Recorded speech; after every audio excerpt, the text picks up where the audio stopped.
word or the phrase subject to. Mr. Speaker, very respectfully, 97.3 is not subservient to 97.2. They are independent provisions of the standing orders. And so even in the absence of your personal desire,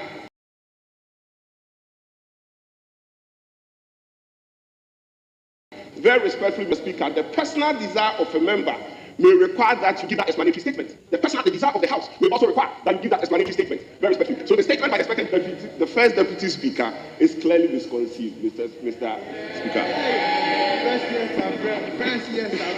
Honourable members, and it doesn't matter whether or not a person is the first termer.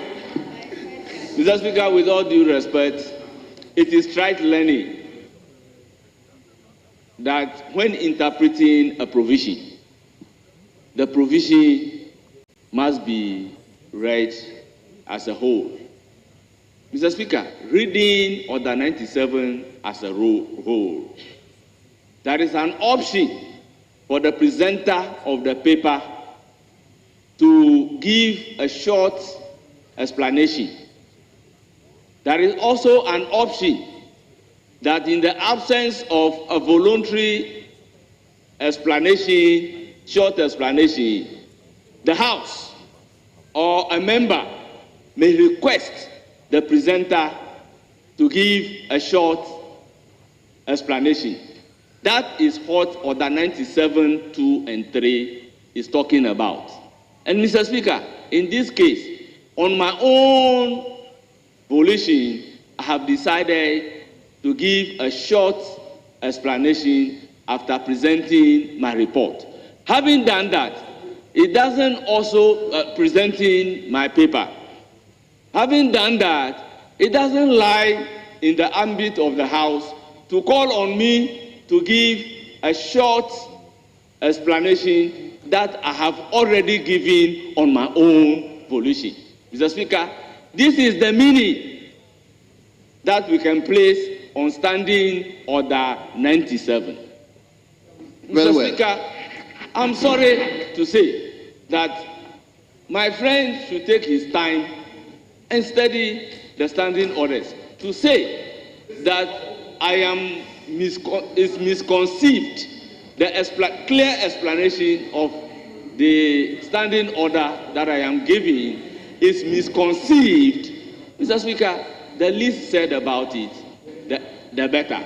Mr. Speaker, I will resist the temptation of descending into certain arenas.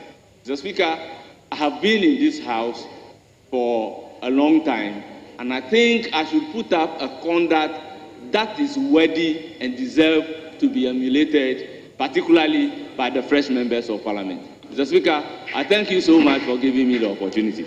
Yes, Honourable First Deputy Speaker, I think you've given the explanation, only that the tail end of it was a bit. You have already given a short explanation, as you said. He was also coming from the point of view that a member so desire can request for explanation if you refuse to do that. But like you said, you've already done that. My only problem with where it was the last aspect of it. You've been here, we all came to meet you, but it doesn't matter that a first timer may also have his view. So I think we can move on. You have already given explanation to the statement, but please, I'm speaking.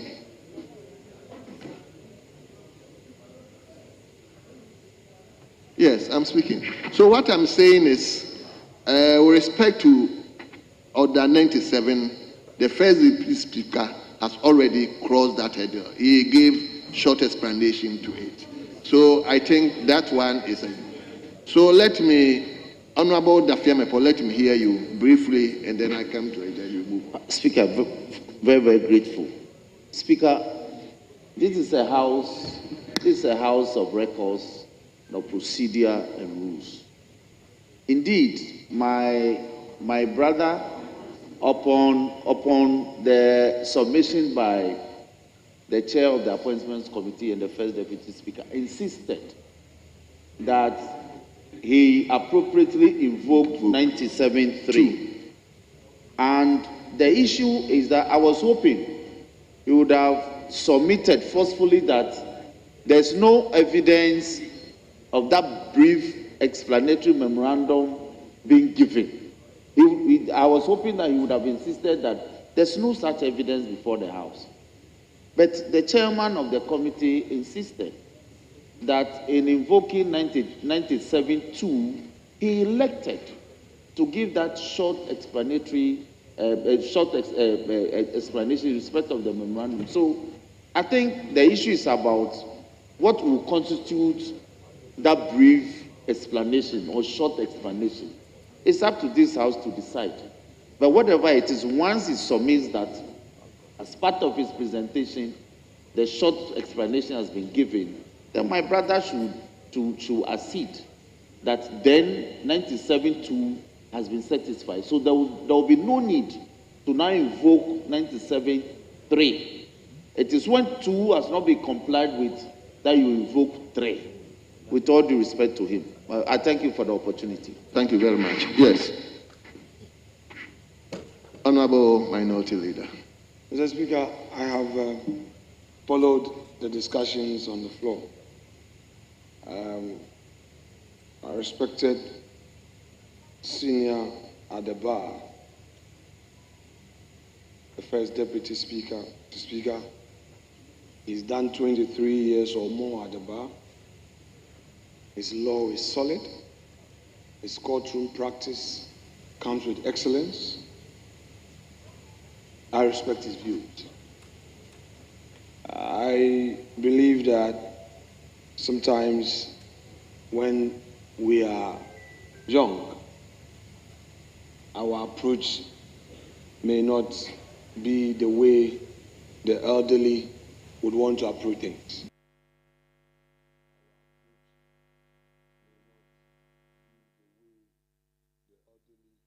Would want to approach things. So I can understand how he feels. And I would say that when we meet at the coffee area, I'm sure my respected colleague and junior at the bar and junior in the House would find space to further engage, and I'll facilitate that. But that notwithstanding, colleagues, this is an opportunity for us to manage ourselves.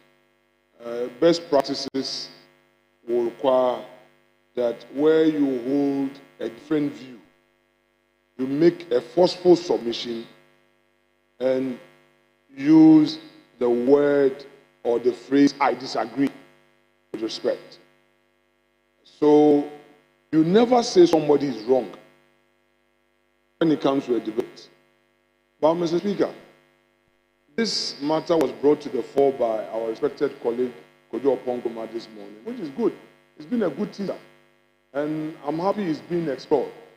I always tell people that the best way to develop our standing orders will be to tease it out and encourage a healthy debate on sale. So it's good that today, on the 19th, the black seat actually took us through some intellectual debate.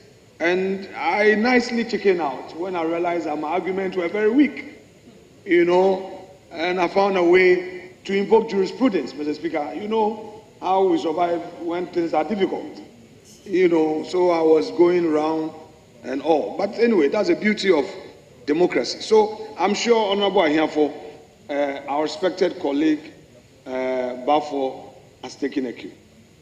Please, it's good you didn't take the matter too serious, but I'm sure in future he would find a better way of disagreeing with you and take it as it is.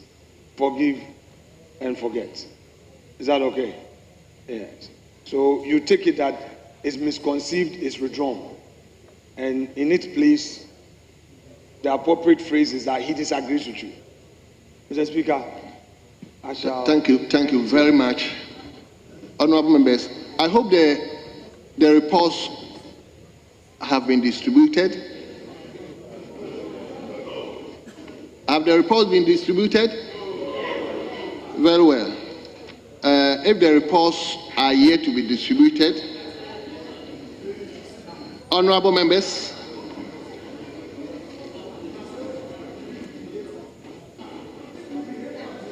honorable member, you need to catch my eye. Honorable member, you need to catch my eye, please. Speaker, reports have been generally distributed. The leader just walked in. If he hasn't got a copy, fine. So that's why I just wanted to find out whether the reports have been distributed. Honorable members, may you take your seats? Why? Leadership, please take your seats first.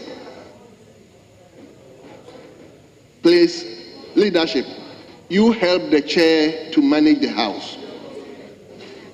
Honorable members, new leaders who are here to take the right side of leadership. It's you, together with the minority, that will help the chair to manage the House. So please, let's bear in mind that we are here to do government business and to work for Ghana. So let's help each other so that once we come here, you'll be able to progress whatever is ahead of us.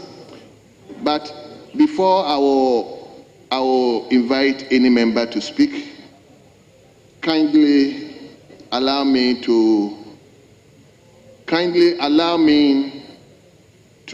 turn you to page 2 of today's order paper, item listed 4. Honorable members, page 2, item listed 4.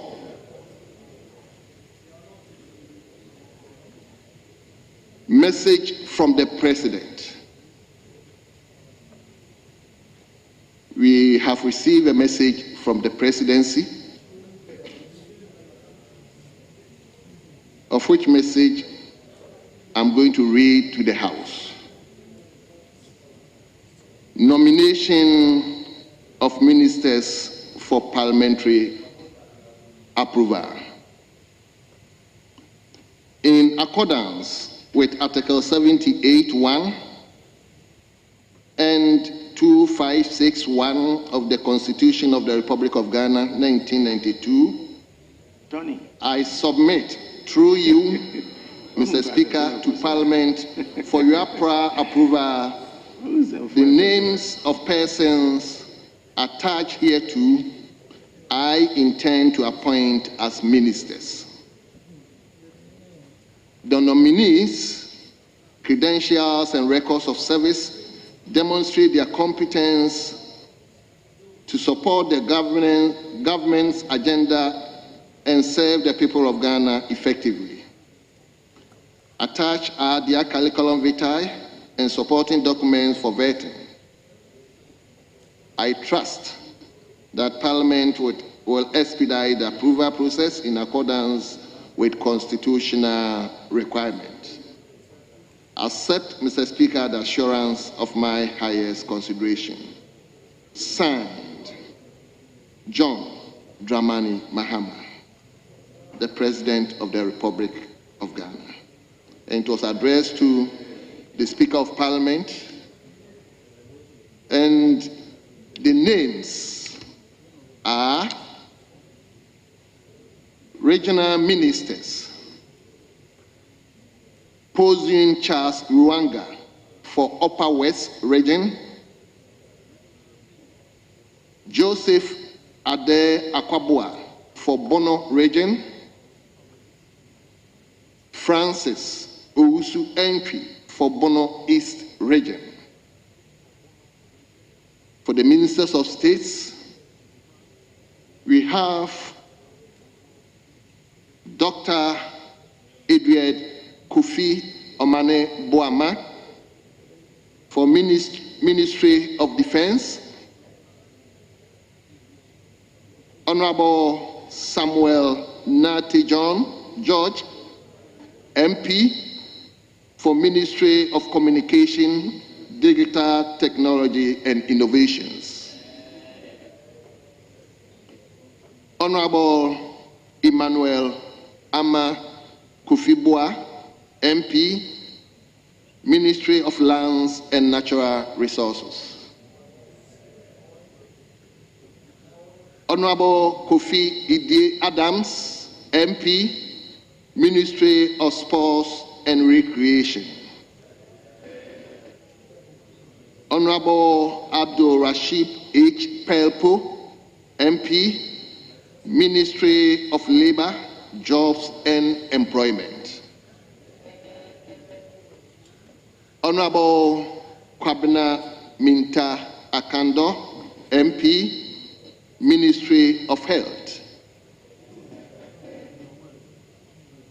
Honorable Ibrahim Mutala Muhammad, MP, Ministry of Environment, Science and Technology.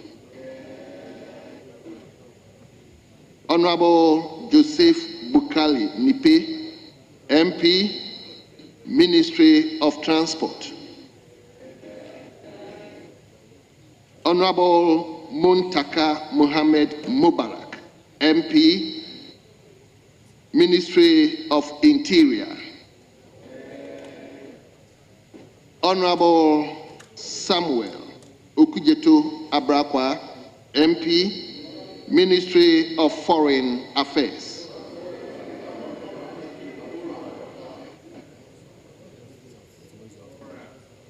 Mr. A.J. Kenneth Gilbert, Ministry of Works, Housing and Water Resources. Honorable Emmanuel Kojo Ajekum, MP, Minister of State in charge of Special Initiatives. Honorable Ferris Kwache Ofosu, MP, Minister of State, Government Communications. And finally, Mr. Isifu Seidu, Minister of State, Climate Change and Sustainability.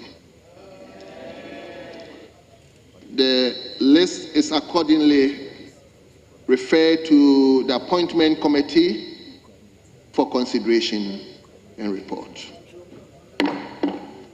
Yes, Minority Leader.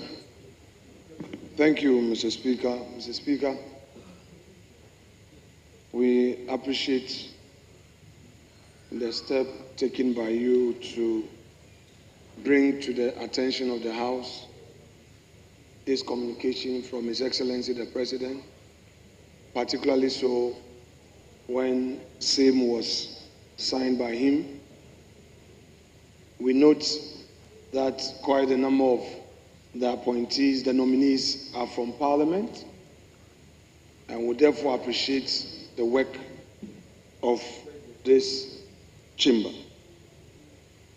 On our side, we want to signal the government that we will treat the nominees on case-by-case basis. For those who disrespect rule of law and encourage violence, we will have to make a case for them to know that violence cannot be used to enjoy democracy. Mr. Speaker, we are also disappointed in the choice of the President. There are a lot of women on his side. We've had over 30 women being elected to Parliament from the NDC majority side. In view of the affirmative action posture of the country, we have passed the affirmative action law, and of all these hard-working women, only a few of them have so far been given substantive ministerial appointments. Is it the case that they are matching them for deputy ministerial appointments?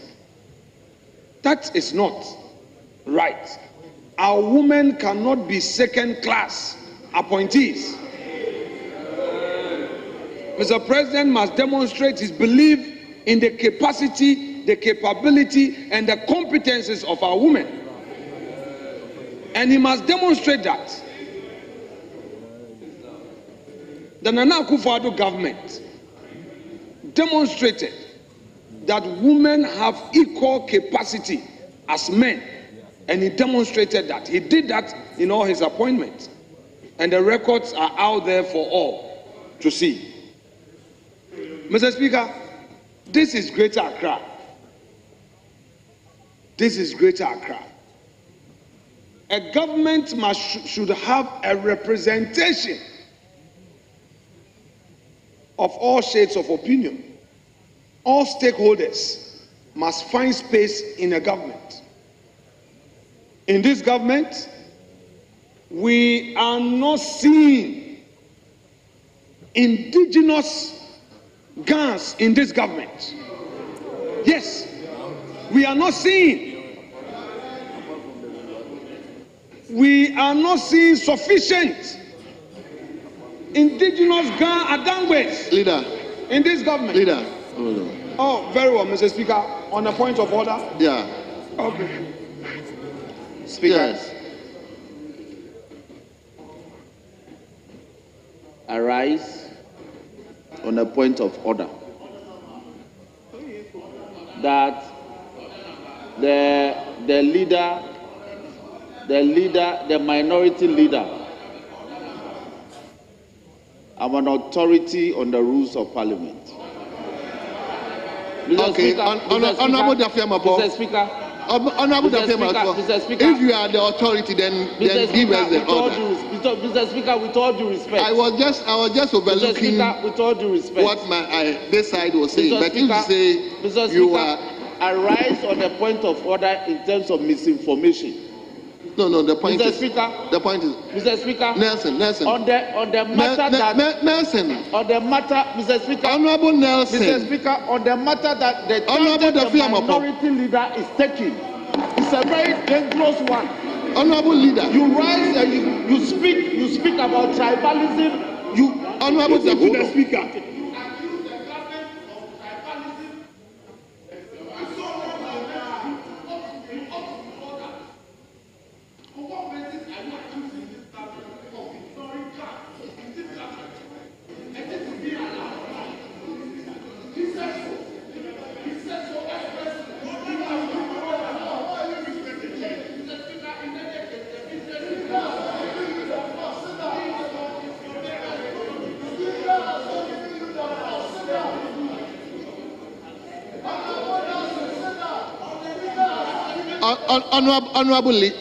Honorable Dafiamapo. Honorable Dafiamapo, please. I said earlier on.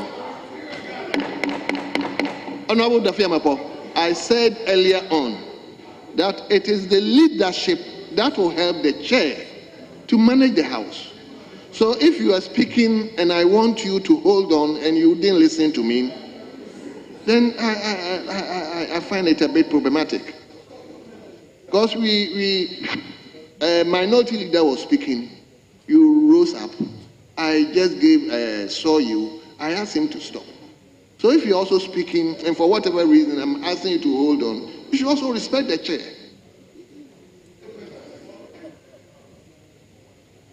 Anyway, so you conclude. Speaker, with all due respect to the minority leader, the tangent that he's taking is very dangerous. The minority leader, the tangent he's taking is very dangerous for the cohesion of this nation. The president has not exhausted his appointments. The president has the executive authority to make over 7,000 appointments. over 7,000 appointments. We run an executive president in this country, and guns will continue to occupy a very important and enviable position in this government. So the claim that is made on this floor, this hallowed floor, he must withdraw it, Mr. Speaker. Number one, he will withdraw. He will withdraw because there's no basis for putting out such an information. Mr. Speaker, you must urge it upon the minority leader to withdraw that comment. Yes. Mr. Speaker, second, Mr. Speaker, the business before us. Before you decided to invoke item number 1 on the order paper to, as it were, read the communication from the presidency to the House, was for us to conclude the debate on the motion that has been ably moved by the chairperson of the Appointments Committee, the First Deputy Speaker, and seconded. We have agreed on the number of persons who will contribute towards the debate. So, Mr. Speaker, may I urge you that we conclude that business, because that business is in abeyance. Let's conclude that business. Then the minority leader can have his say and whatever it is on this matter. Then we can bring finality. But may I urge you, may I plead with you that we conclude the business in respect of the motion that is presently pending before the House. I humbly submit. Thank you very much. Well. Yes. Honorable Majority Leader, Minority Leader, I say people. No. I want Honorable Afenyo to be on his feet. I want him to conclude what he was saying so that we... No, Honorable Afenyo... Honorable members, the House is run procedurally. He was speaking, somebody came on point of order. So after the point of order, Speaker, with respect, if you bear endure me, Speaker, for nothing at all, I'm in leadership. And in this House, the convention and practice has been that when any of us in leadership rises, at least we'll listen to the person. Speaker, would you listen to me? Yes, I want the majority. I will listen to you, but I want a minority leader to conclude what he was saying. Then, if he concludes, what I'm going to say will be mute. I want to respond to some of the things Honorable Dafemepo spoke to. Speaker, I thank you. I thank you for your patience. First of all, I want my colleague, who I know eventually he will come into leadership, to appreciate one fact. It's a marathon. 4 years, you are going to be in leadership for a marathon period. You should hasten slowly. This temptation of my colleague suddenly getting angry. So listen. He suddenly gets angry, he gets into a certain mood. It's inappropriate. First of all, you made a point which, Honorable Dafemepo, it was totally inappropriate to say that I am an authority on the rules. The interpretation of the orders lies in the bosom of the Speaker, not you. You cannot be an authority when it comes to the interpretation of the rules. That is wrong, Speaker. So he should get that correctly put out. Again, if I were you, when the leader was speaking, I would rather be taking notes. He's made very important points. You are not listening. Take note and transmit same to His Excellency the President. They are conspicuously missing our guns. Is that a fact? We don't have guns in the appointment so far.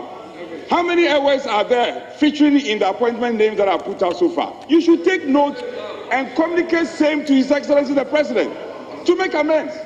Don't show aggression. Well, you can decide to defend it, but so far the names that have come out, Mr. Speaker, the minority leader couldn't have captured it better when he said guns are conspicuously missing. What is your defense to that? Airways are conspicuously missing. The Constitution makes provision for regional balance in such appointment. And you know this. You know this. And so our advice to them, you have, and besides the point, Speaker, is he available leader or is the whip? I don't know which is which. Is he the available leader or is the majority whip? You should rather take a cue and communicate same to His Excellency the President.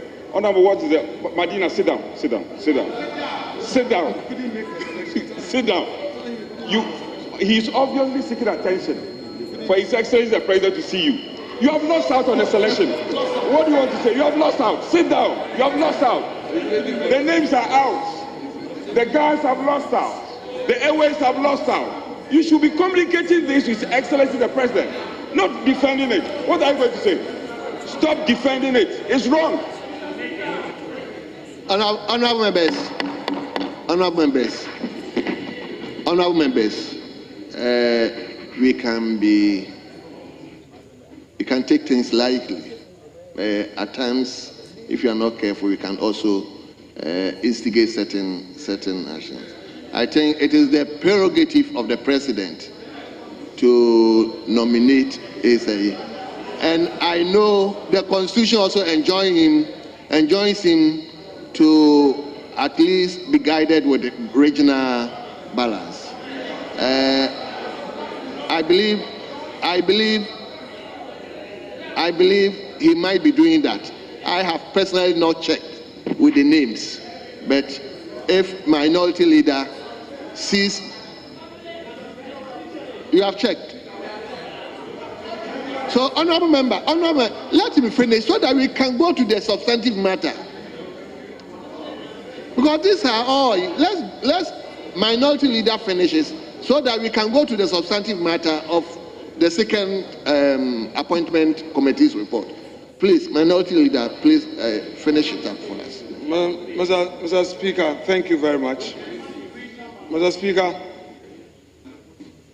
I shall refer my colleagues to Article 35, 5B.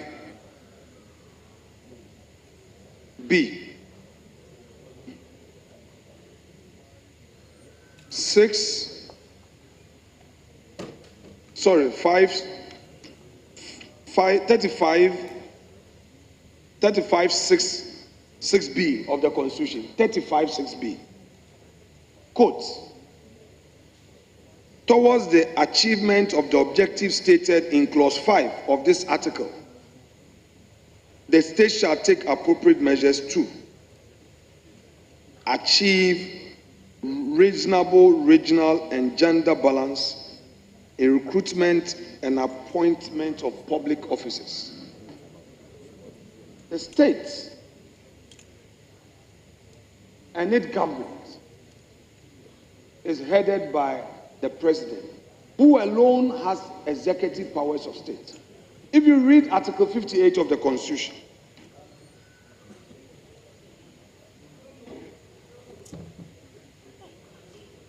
Mr. Speaker, for the avoidance of doubt, Article 58 of the Constitution provides, the executive authority of Ghana shall vest in the president and shall be exercised in accordance with the provisions of this Constitution. So I agree with you that Mr. President has the prerogative, but that prerogative, as you again said, must be exercised within the ambit of the Constitution, and that is provided for by Article 35(6)B. Mr. Speaker, my observation is well founded. So far, we have had chief executive appointments. These chief executive appointments to state-owned institutions have no regional balance. These appointments have no regional balance. The appointment to ministerial office thus far cannot be said to have a fair representation. I've already argued the gender imbalance. I've already made that argument. I will not go there. We have Western region. We have Central region. We have Greater Accra, which is predominantly made up of Gans and Adangwes. We have Volta region, generally made up of Evers and Loss. How many of them are being appointed into this government. We have OT region. How many from OT are getting the opportunity? Mr. Speaker, if you go to Upper West, Northeast, Mr. Speaker, in the Northeast, they are predominantly Mamprushis. Yes, it's a fact. Yes, it's a fact. Are we seeing a representation of them? This is a constitutional requirement. It is in the Constitution. Mr. Speaker, all we are saying is, Mr. President, check the Constitution. Mr. Speaker, maybe I should walk my colleagues through memory lane. When President Kufuor, listen, please, colleagues, we are not just talking. When President Kufuor was in office, I recall, was it his first term or second term? Mr. Speaker, in his first term, it got to a point during the appointment, somebody asked President Kufuor about this same matter, and he said, oh, he's made an appointment to Upper East Regional Minister. He said, no, in your cabinet, at least there should be a representation from all corners of the country. Upper West, very well, thank you. Mr. President, at the time, therefore, make sure that somebody was appointed to fill a Minister of State. Kasim Kasanga. Very well, thank you, Mr. Speaker. Professor Kasim Kasanga therefore came in to fill the Lands Ministry.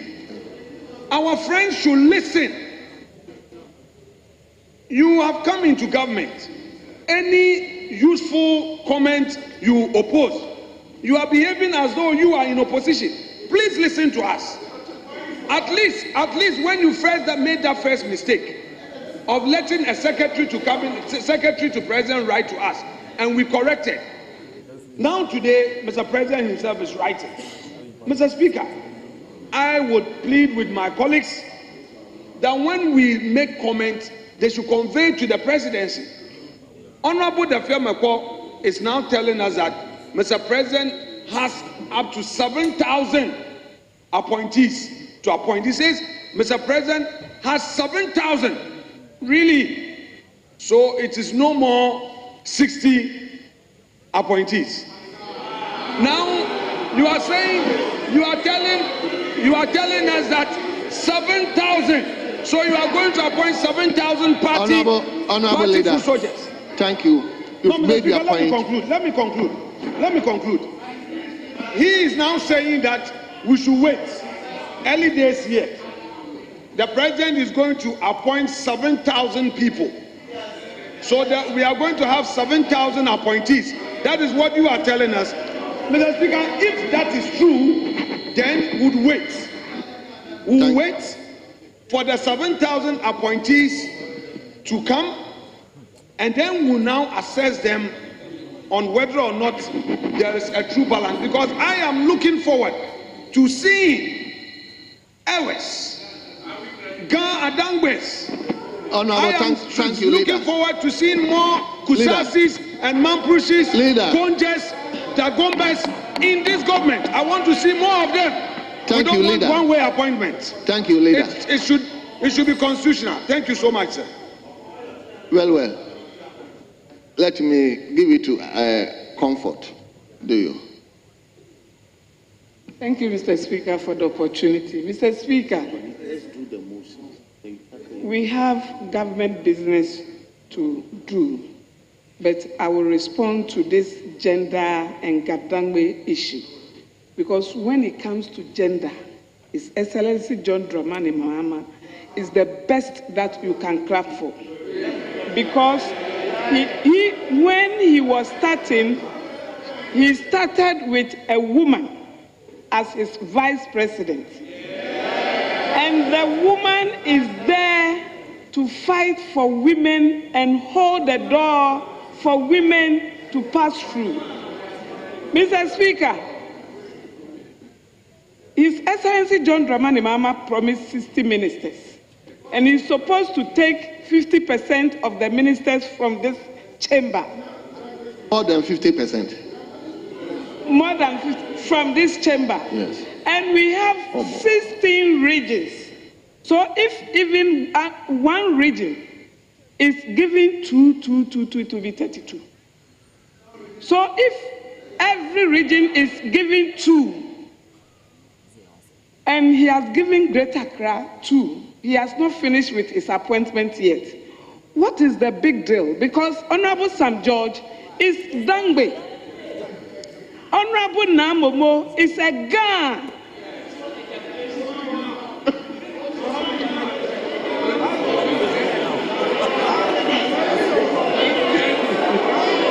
Mr. Speaker. Thank you. Mr. Speaker, His Excellency John Dramani Mahama lives in a Ga land, and he gives that respect to the Gas and appreciates the vote he got in the Ga land, and he's going to do the needful. So please, Mr. Speaker, let me tell you this story. When a woman is disappointed in his husband, you will see that he assumes talking, every day talking. What is not even necessary to argue about, the woman will be arguing. And this is exactly what is happening to the MPP. Thank you. Exactly what is happening Thank you to very the much. MPP.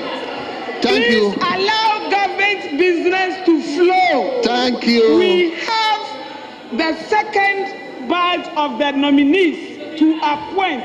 Thank you. And the motion has been moved. Mr. Speaker, move straight to the debate. 2 year, 2 year, 1 leader, making 3-3. Finish. So that President Mahama will get the right people to manage this economy for us. We are ready to reset Ghana. And we are in a hurry to save Ghana from the mess they created. So their plenty talk will not do us anything but sabotage the work of government business. We are pleading with them. They have already exhausted their time, and Ghanaians are not happy, and they voted for us to come and work. So they should allow us to work.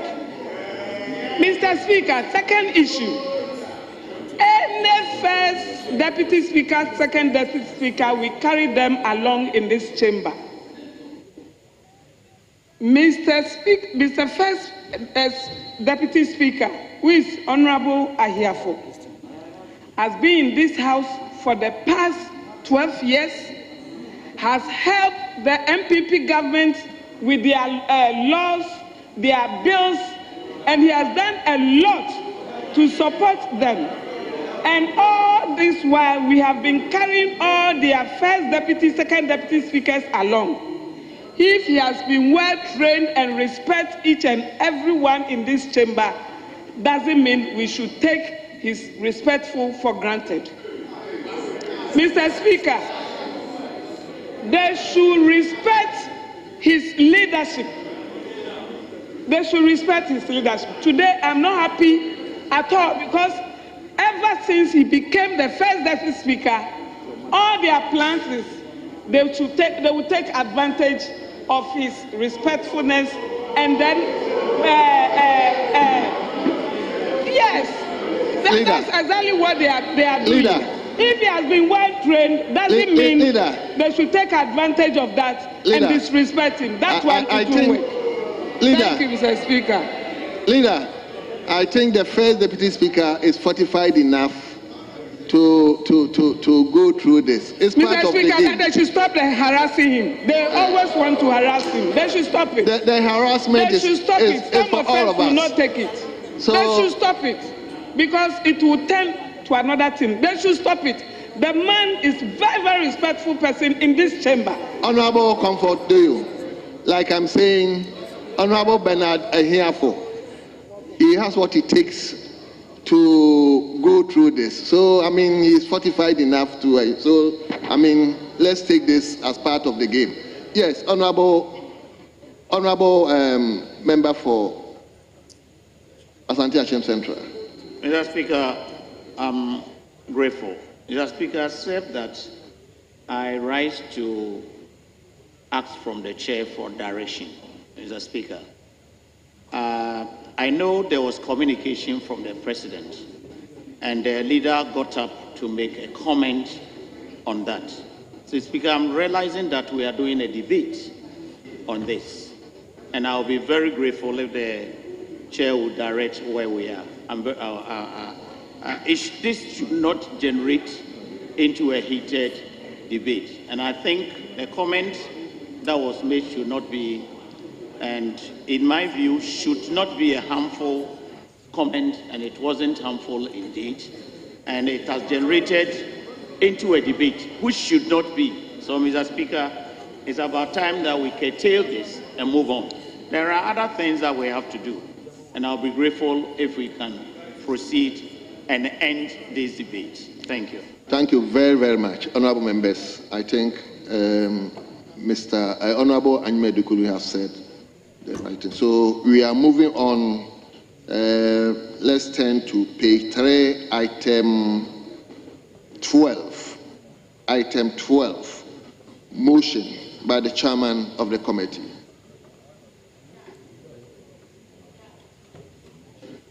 Mr. Speaker, I thank you very much for the opportunity to move the item numbered 12 at page 3 of today's order paper, that notwithstanding the provision of our own standing order 1041, which requires that a motion shall not be debated until at least 2 sitting days have elapsed after the notice to move the motion is given. The motion for the adoption of the second report of the Appointment Committee on His Excellency the President's nomination for appointment as ministers may be now moved. Mr. Speaker, I so moved. Thank you very much. Honorable members, motion 12 has been moved. Any seconder? Yes, the minority leader. Speaker, I beg to second the motion. Thank you very much. Honorable members, motion 12 is procedural, so I'll go ahead to put the question. All those in favor that motion listed 12 be adopted, say aye. Aye. All those against, say no. Honorable members, the ayes have it. The motion is hereby adopted. Now let's take the substantive motion 13.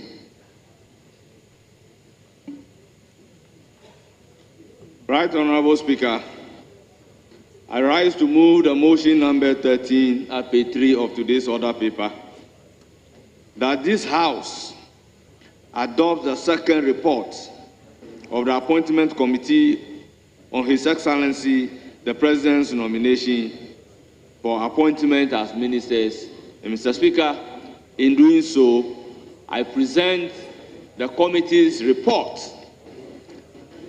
Right, Honorable Speaker,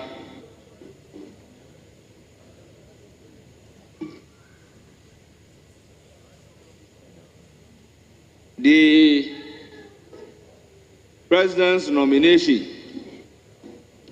of Honorable Governors Kwame Agboja as a Minister for Roads and Highways,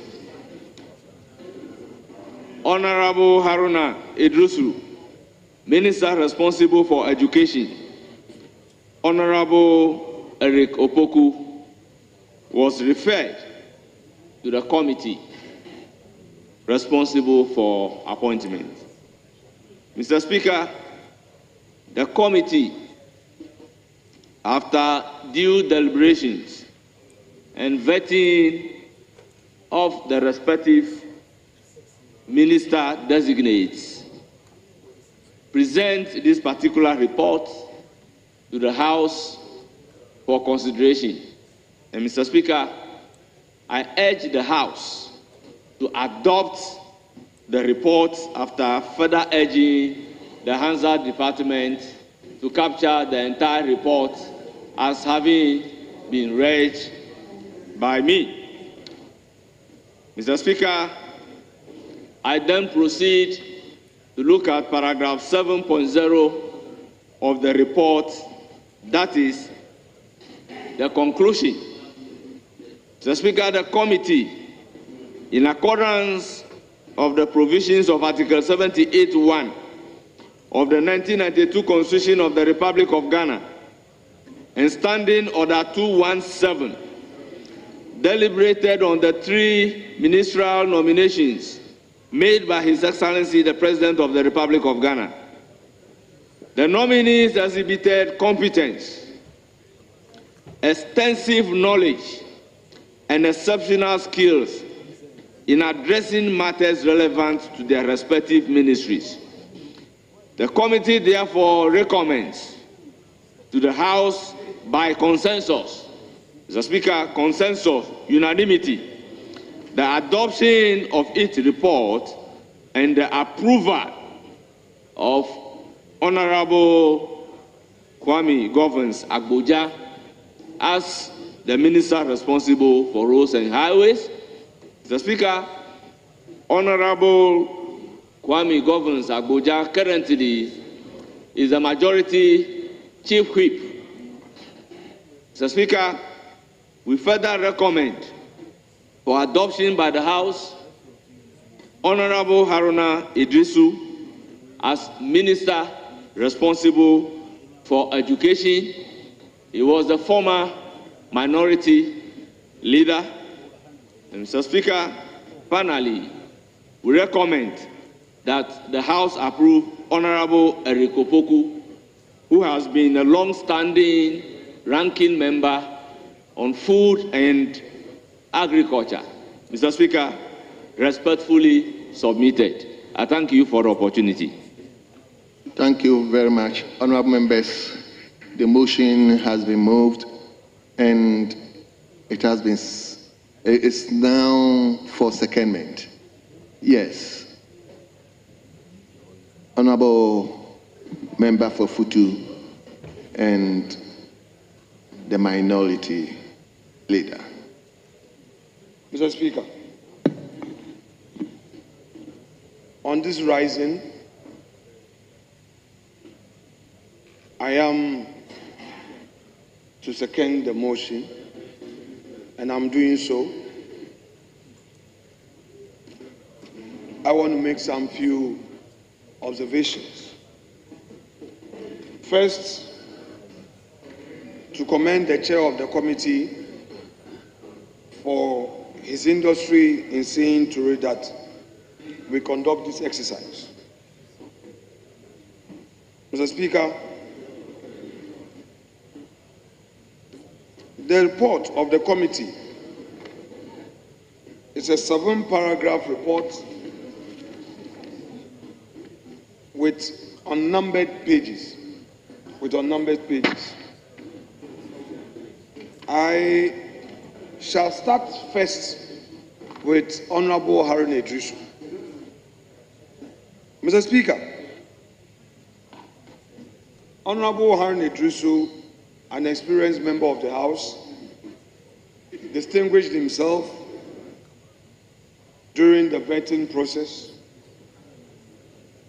But outside of the House, had some issues regarding some key policy commitments of the NDC in its manifesto. Mr. Speaker, the NDC in its manifesto made a commitment to Ghanaians that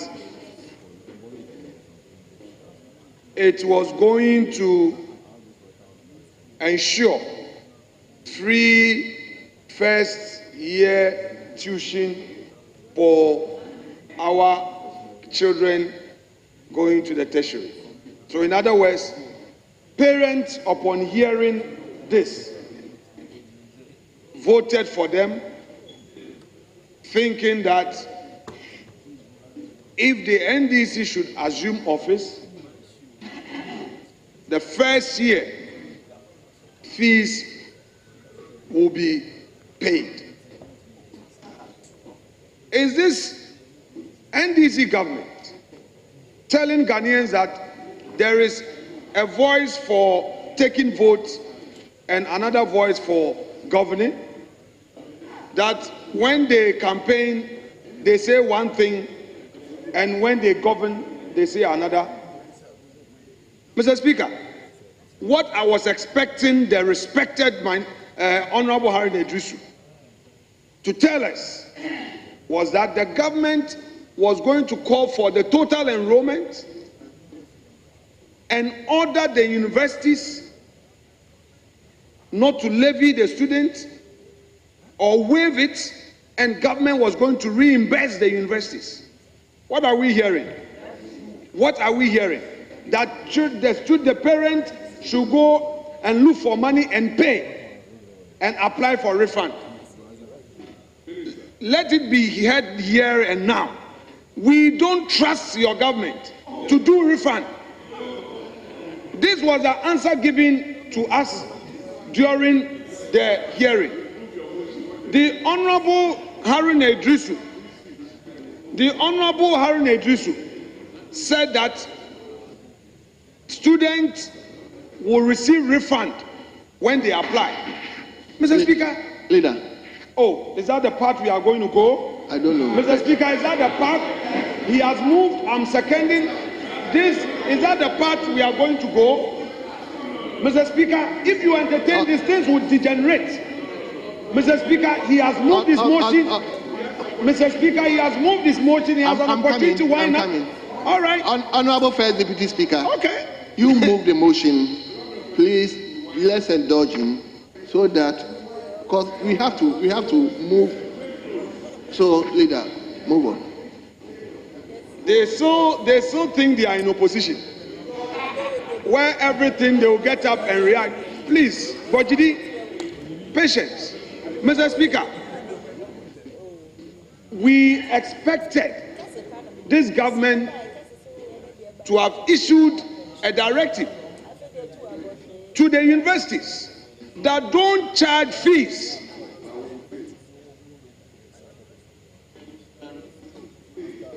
Parents, poor parents, have gone for loans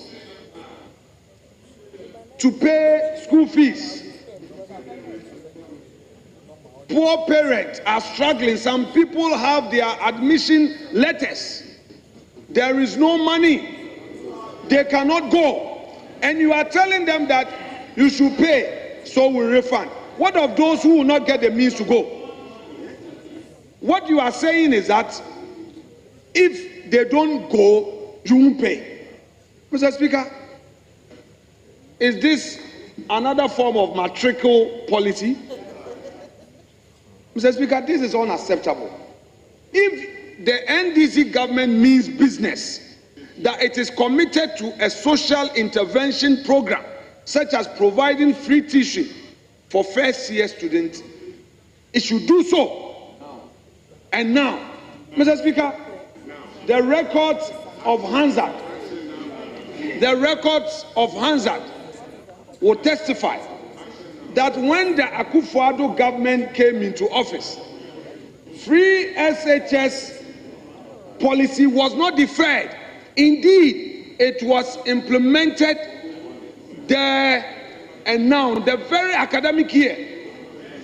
Mr. Speaker, the very academic year. Mr. Speaker, the government of Akufo-Addo did not defer the implementation of free SHS. In spite of the doubts on the policy, the government implemented free SHS in the first academic year that the NPP assumed office.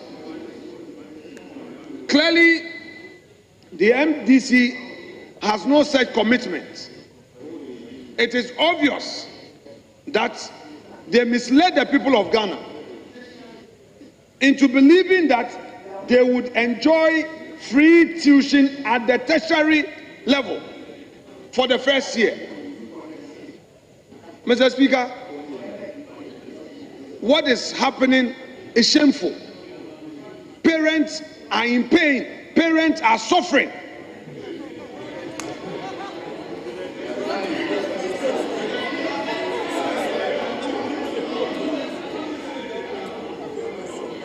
Parents feel misled.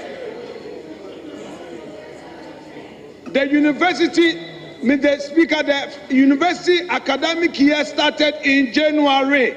If you don't know, I'm telling you, there's a university in my constituency. In January, the SSC result, the WASI result, came out in December. Students bought admission forms, relying on your first year free tuition policy. They bought the forms.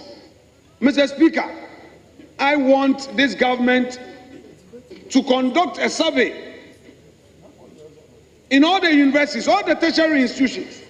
Mr. Speaker, very few students who got admission have so far made it. Very few, because parents cannot afford.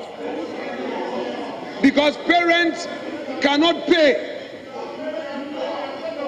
And instead of just taking the records, all you need to do, Mr. Speaker, all that the government needs to do is to go to all the universities, all the tertiary institutions, take the records of all those who gain admission and give a directive that allow them in, and we will reimburse you. Why do you tell them that students should pay and that you are going to refund? Mr. Speaker, what it means practically is that those who are unable to pay, they cannot attend the university. They will stay at home, so that they will add up to the unemployment burden, and then these same people eventually will have no hope, and they may get involved in some thuggery in the country. Mr. Speaker, I want the Minister of Education designate to take immediate steps upon assumption of office to issue a directive to all the tertiary institutions to forward the total enrollment to his office for reimbursement.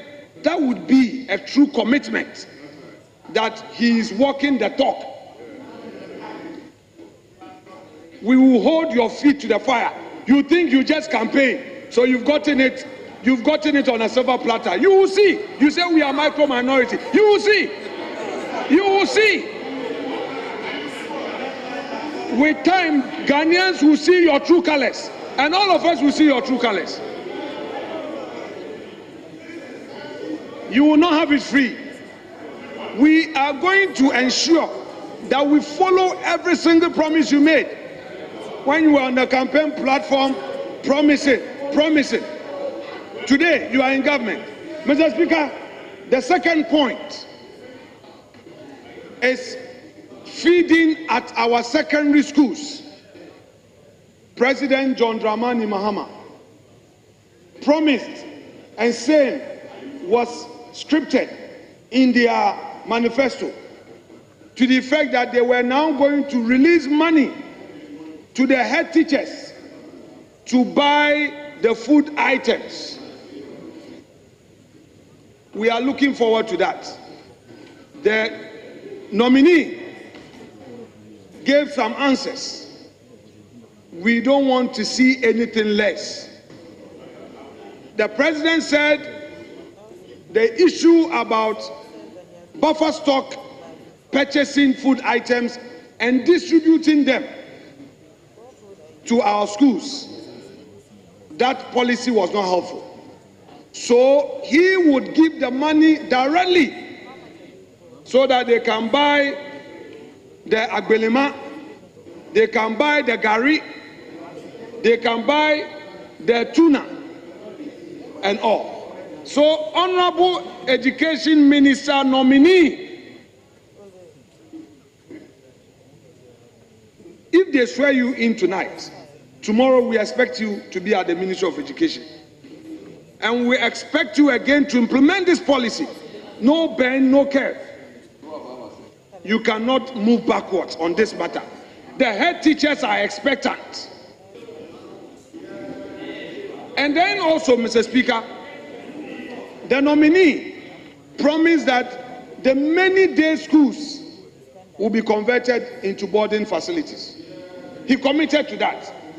We expect that you immediately take steps to address all of these. Mr. Speaker, that is that for the Education Minister. I shall now move on to my respected colleague, Kwame Agboja Governs. Mr. Speaker, Governs Kwame Agboja told the whole country, and this morning I saw that graphic had captured him on a good front page about the indebtedness at the road sector. What Kwame failed to tell Ghanaians was that yes, there was indebtedness, but many more roads have been constructed.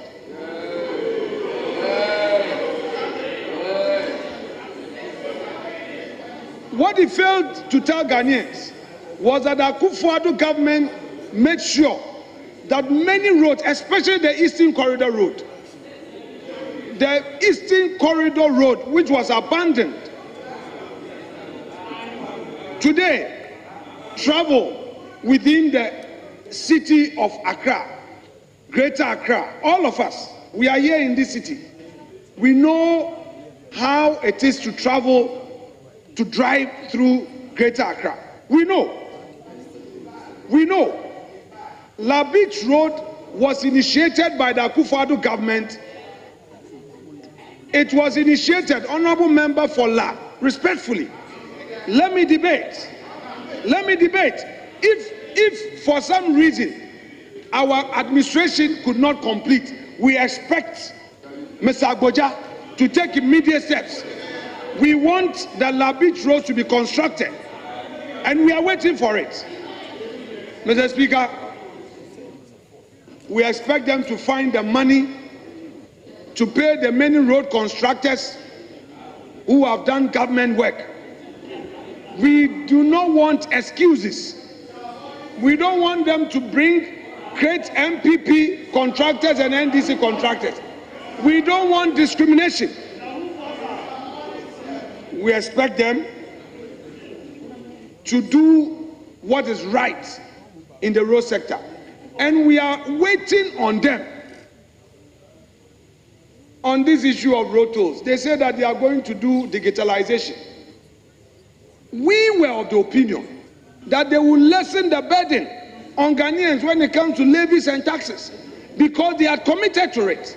Now you are going to impose another levy. So, Mr. Speaker, when they remove the e-levy, they are going to look for the money on road tolls. So the value is the same. They claim that they are going to repeal the e-levy law and introduce road toll and even charge more. That is the conflict you are interested in. You are not committed to relieving the Ghanaians of the burden you claim was on the ordinary Ghanaian. I want you, if you indeed committed to the ordinary Ghanaian, don't introduce any road toll. Don't. Kwame Agboja told us that they are going to introduce road tolls. They are going to introduce more levies. They are going to levy the ordinary Ghanaian more. So you take one out, introduce 2 more. You take one out, introduce 10 more. Mr. Speaker, that is not acceptable. For Honorable Eric Opoku, and Mr. Speaker, I shall conclude on him. He has said so many things about the agro sector. It is one thing being outside, and another thing when you have control. We are looking forward to he implementing all the policies in the agro sector. His records are there. All that he said during the vetting, Hansard has captured. From time to time, he will be asked questions. The commitment he made to the vegetable farmers, the commitment he made to the farmers, poultry farmers, the land tenure system that he says, oh, he's going to introduce something new. We are waiting. We wish him well. We really wish him well. But he should walk the talk. Mr. Speaker, this said, and without more, I shall rest my case and second this motion to enable this House debate and approve these nominees who, by the report, we have already agreed that it be taken by consensus. Mr. Speaker, thank you so much. Honourable members, the motion has been moved. The motion has been seconded. It is now before the House for consideration. But honourable members, irrespective of the time the mover and especially the seconder has taken, I want to regulate the rest of the time. Please indulge me. I wouldn't allow members to go beyond 5 minutes. So I'm giving 4 to each side. Mr. Speaker, I don't want surprises. Mr. Speaker, I don't want surprises. We've agreed 5-5, nothing will change. With the greatest respect, if we do that, it helps all of us. We agreed 5-5 in conclave. Let's go by it. Nothing will change. Well. Please, don't worry. Don't worry. I will take it. 5-5. But nobody should speak more than 5 minutes. Please indulge me. Because I understand the appointment committee, you have a nominee to even. So please, 5-5. 5 minutes. So let me have the list so that I will start from Honourable Member for Boko Central. Please, 5 minutes. Help me so that we all work around this. Thank you very much, Mr. Speaker. Mr. Speaker, I rise to speak in support of adopting the report of the committee in respect of the nomination by Honourable Kwame Governor Sagoja for the Ministry of Roads and Highways, and Honourable Haruna Idrisu for Ministry of Education, and Honourable Eric Opoku, Ministry of Roads and Agriculture. Mr. Speaker, we're all aware that these are all colleagues who have been with us in this Parliament and by the constitutional provisions are definitely qualified for the nomination to the various posts to which they have been designated.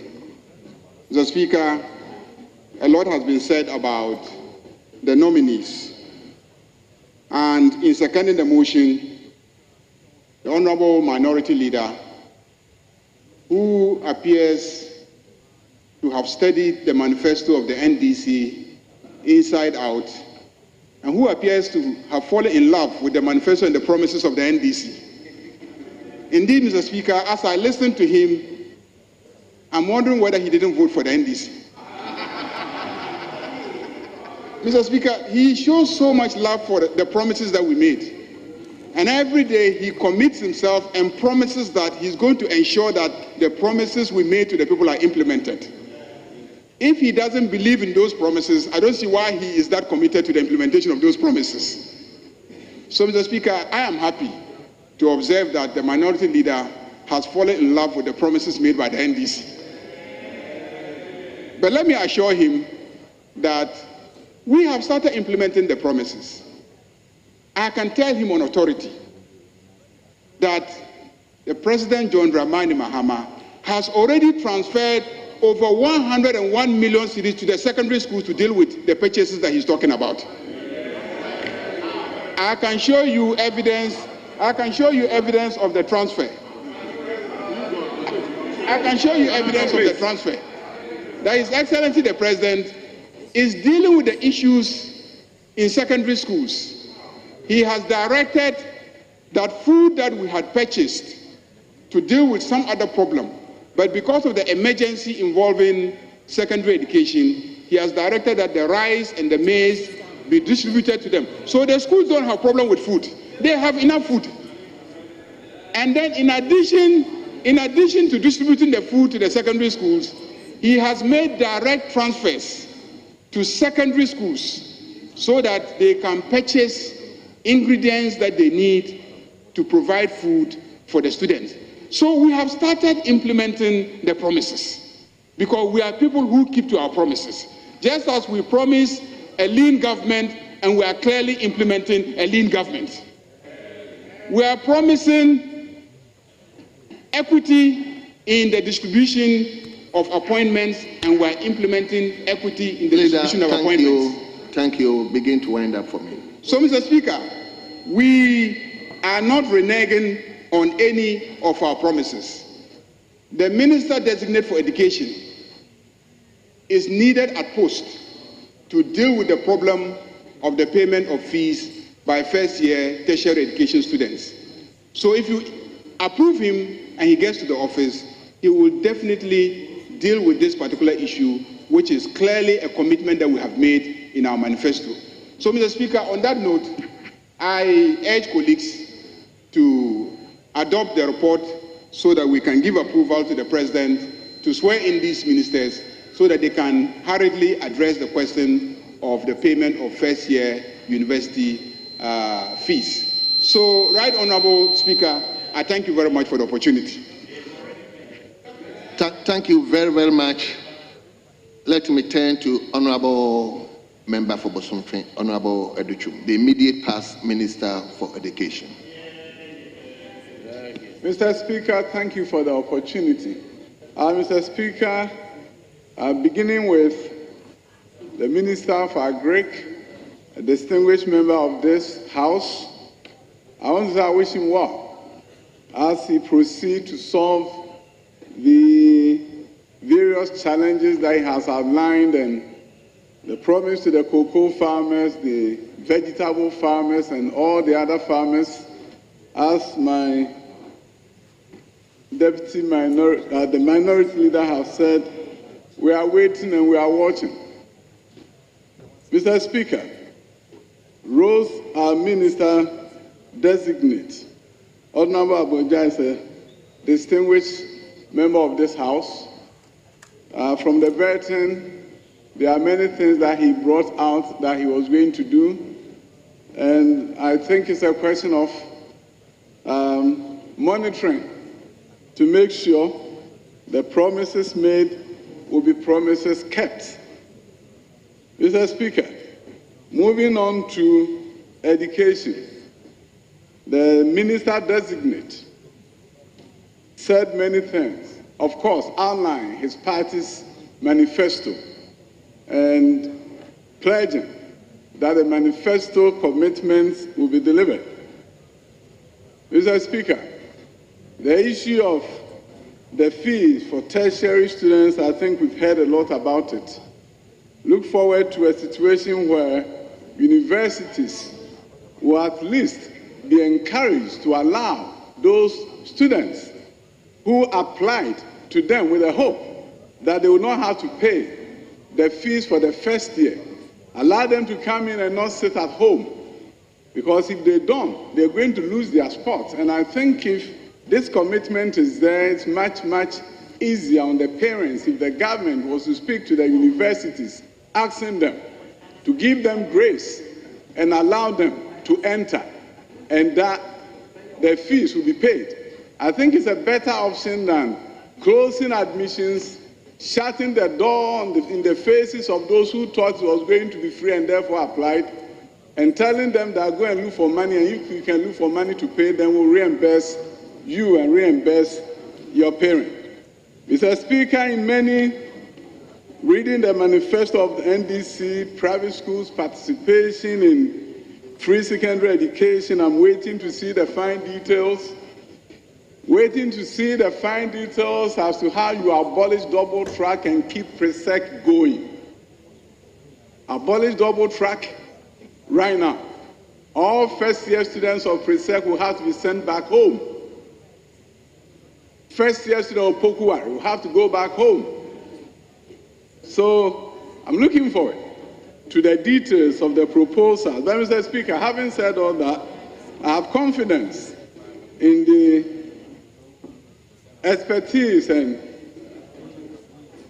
the policy grasp of the minister designate. And I hope they will be able to implement all the policies that ensure that we continue to march forward in the area of education. So much has been done, and I would hate to see us take a step back instead of taking a step forward.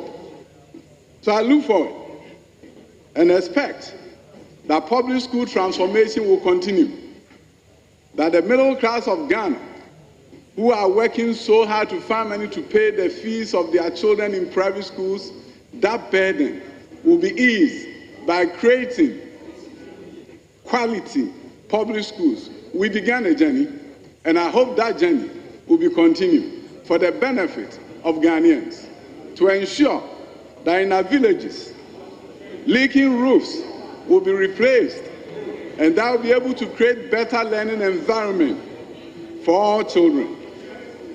We need to have a Ghana where both from deprived means and advantaged means Honorable Member, you should begin get the opportunity for quality education. Thank you, Mr. Speaker, for the opportunity. Thank you very much, Honorable Member. So let's turn to Honorable Eric Edemabana.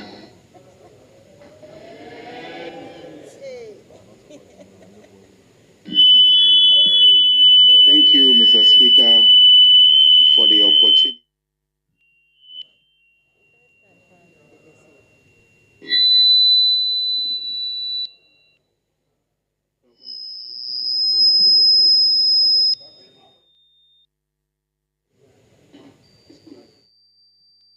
Mr. Speaker, for the opportunity to contribute to the second report of the Appointments Committee on His Excellency President's nominations of the 3 senior members of this House for the various ministerial positions. I would want to respectfully begin with the Minister Designate for Roads and Highways. The Honorable Kwame Gavins Agboja, at the vetting yesterday, discharged himself excellently and displayed mastery over the sector. We are confident that given the opportunity as Minister responsible for roads and highways, Ghana's roads infrastructure will see some massive improvement. However, Mr. Speaker, it was quite alarming yesterday to learn that the previous government that boasted of constructing about 11,000 kilometers of roads in 8 years, all of that was nothing. Leader. Mr. Speaker, Mr.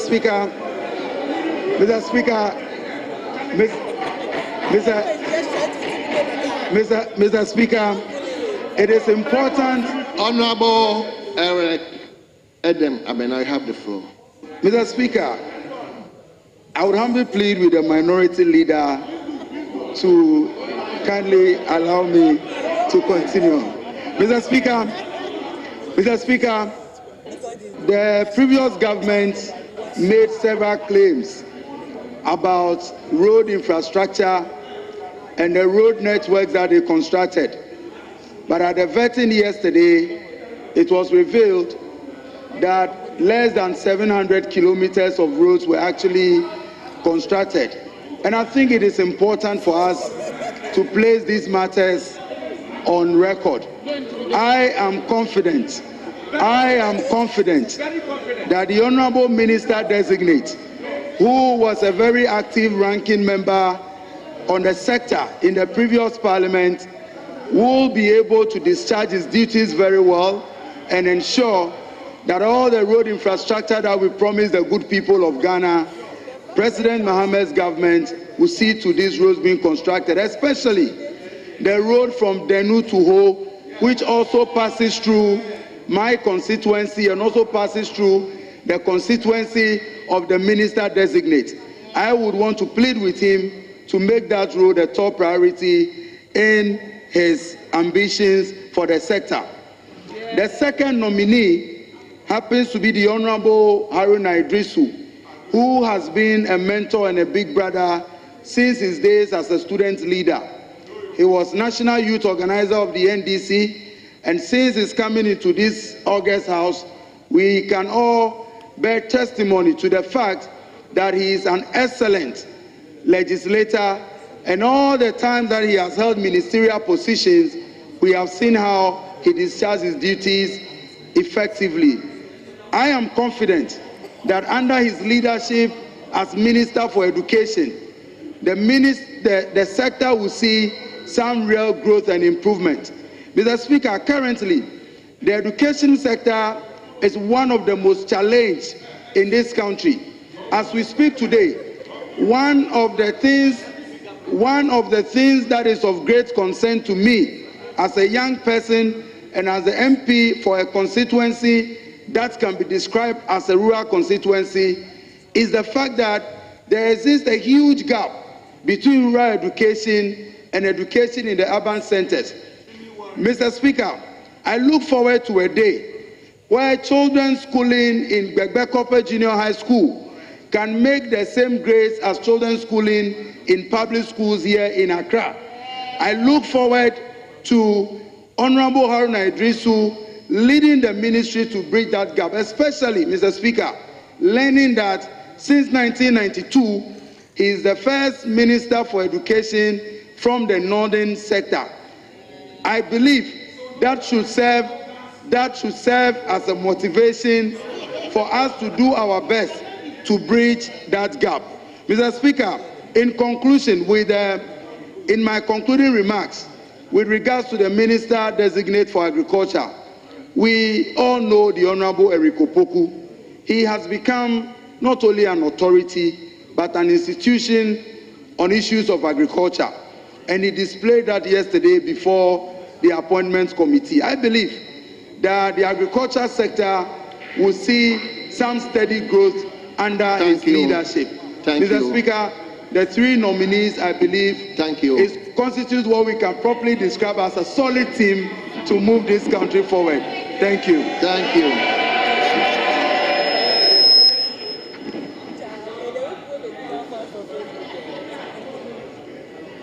Let him now turn to Honorable Reverend Intim Fojo.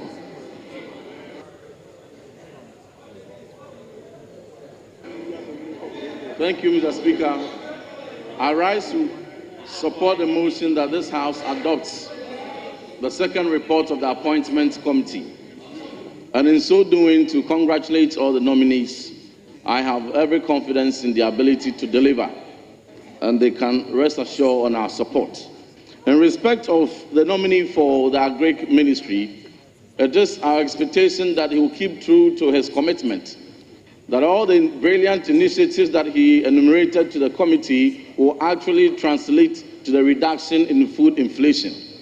We are also expecting to see how he is going to not renege on his advocacy when he was very vociferous on the other side of the aisle when he was the ranking for Agric Committee, on the that if they were in power, they would have offered the cocoa farmer 6,000 cedis per bag instead of the 3,100 cedis per bag that our previous government offered our farmers.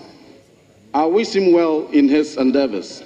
In respect of Honorable Kwame Abuja, he articulated a lot of competence and demonstrated his knowledge and experience in the built environment, and we're hopeful that he will translate those experiences into the new portfolio that he's been appointed to. However, his commitment that even though their government is going to initiate new projects, they will remain true to the continuation of the massive road infrastructure and the road construction project initiated by President Akufo-Addo. We are going to watch closely to see that we are not going to see a cancellation of projects, we are not going to see suspension of road projects, and that those massive roads, which all of us across the length and breadth of this country pass on, will be continued to improve our infrastructure. Mr. Speaker, in respect of Honorable Haruna Idrisu, it is my expectation that he will leverage on his expertise and the mark that he made when he previously served as Minister for Communications, even at age 39, subsequently also to the Ministry of Trade and Industry and Employment and Labor Relations, to navigate around the complexities of the Education Ministry. I have every confidence in his ability to succeed. But on page 20 of the report, Mr. Speaker, for the first time, we see the nominee acknowledging the monumental policy and the vision of President Akufo-Addo, and noting that free SHS is one of the boldest steps in transforming education. Mr. Speaker, and I read, the nominee acknowledged that free SHS remains one of the boldest steps in transforming education in this country. I'm very excited that we have come to a point where free SHS that is touted as a visionary policy that ensures that a child of a watchman in a big corporation gets the opportunity to sit in the same classroom with a daughter of the CEO, and all both have an opportunity for a brighter way of contributing to socio-economic pursuits. But on page 21, when the nominee was asked about his position on curriculum and pedagogy reform, he assured that at all levels of our education system, curriculum and pedagogy will be reformed to meet the aspirations of this country. But Mr. Speaker, let me be quick to draw the attention of the table office to correct an error on page 21, paragraph 5.4. The spelling of pedagogy is not as has been captured. It actually ends with Y, not UE.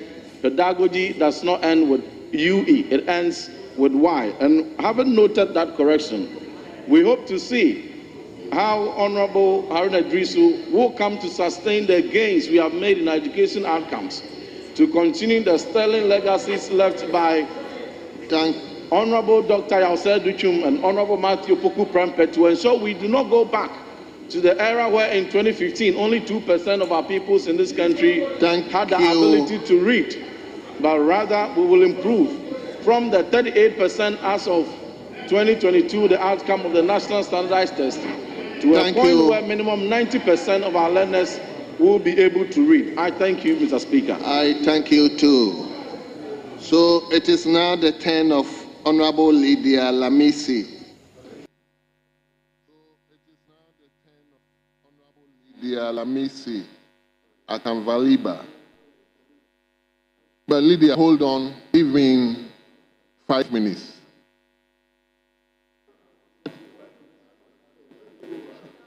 Thank you, Right Honorable Speaker.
So you're still live here on TV3, also on 3FM 92.7. Honorable Andrew Esiama is the second Deputy Speaker of Parliament, presiding over the business of the House right now.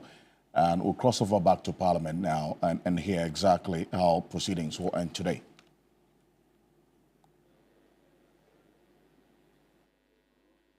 Very well, Lydia. You may go on now. Thank you, Right Honourable Speaker, for the opportunity to contribute to the motion on the floor of this House, that this House should approve the 3 nominees by His Excellency John Dramani Mahama.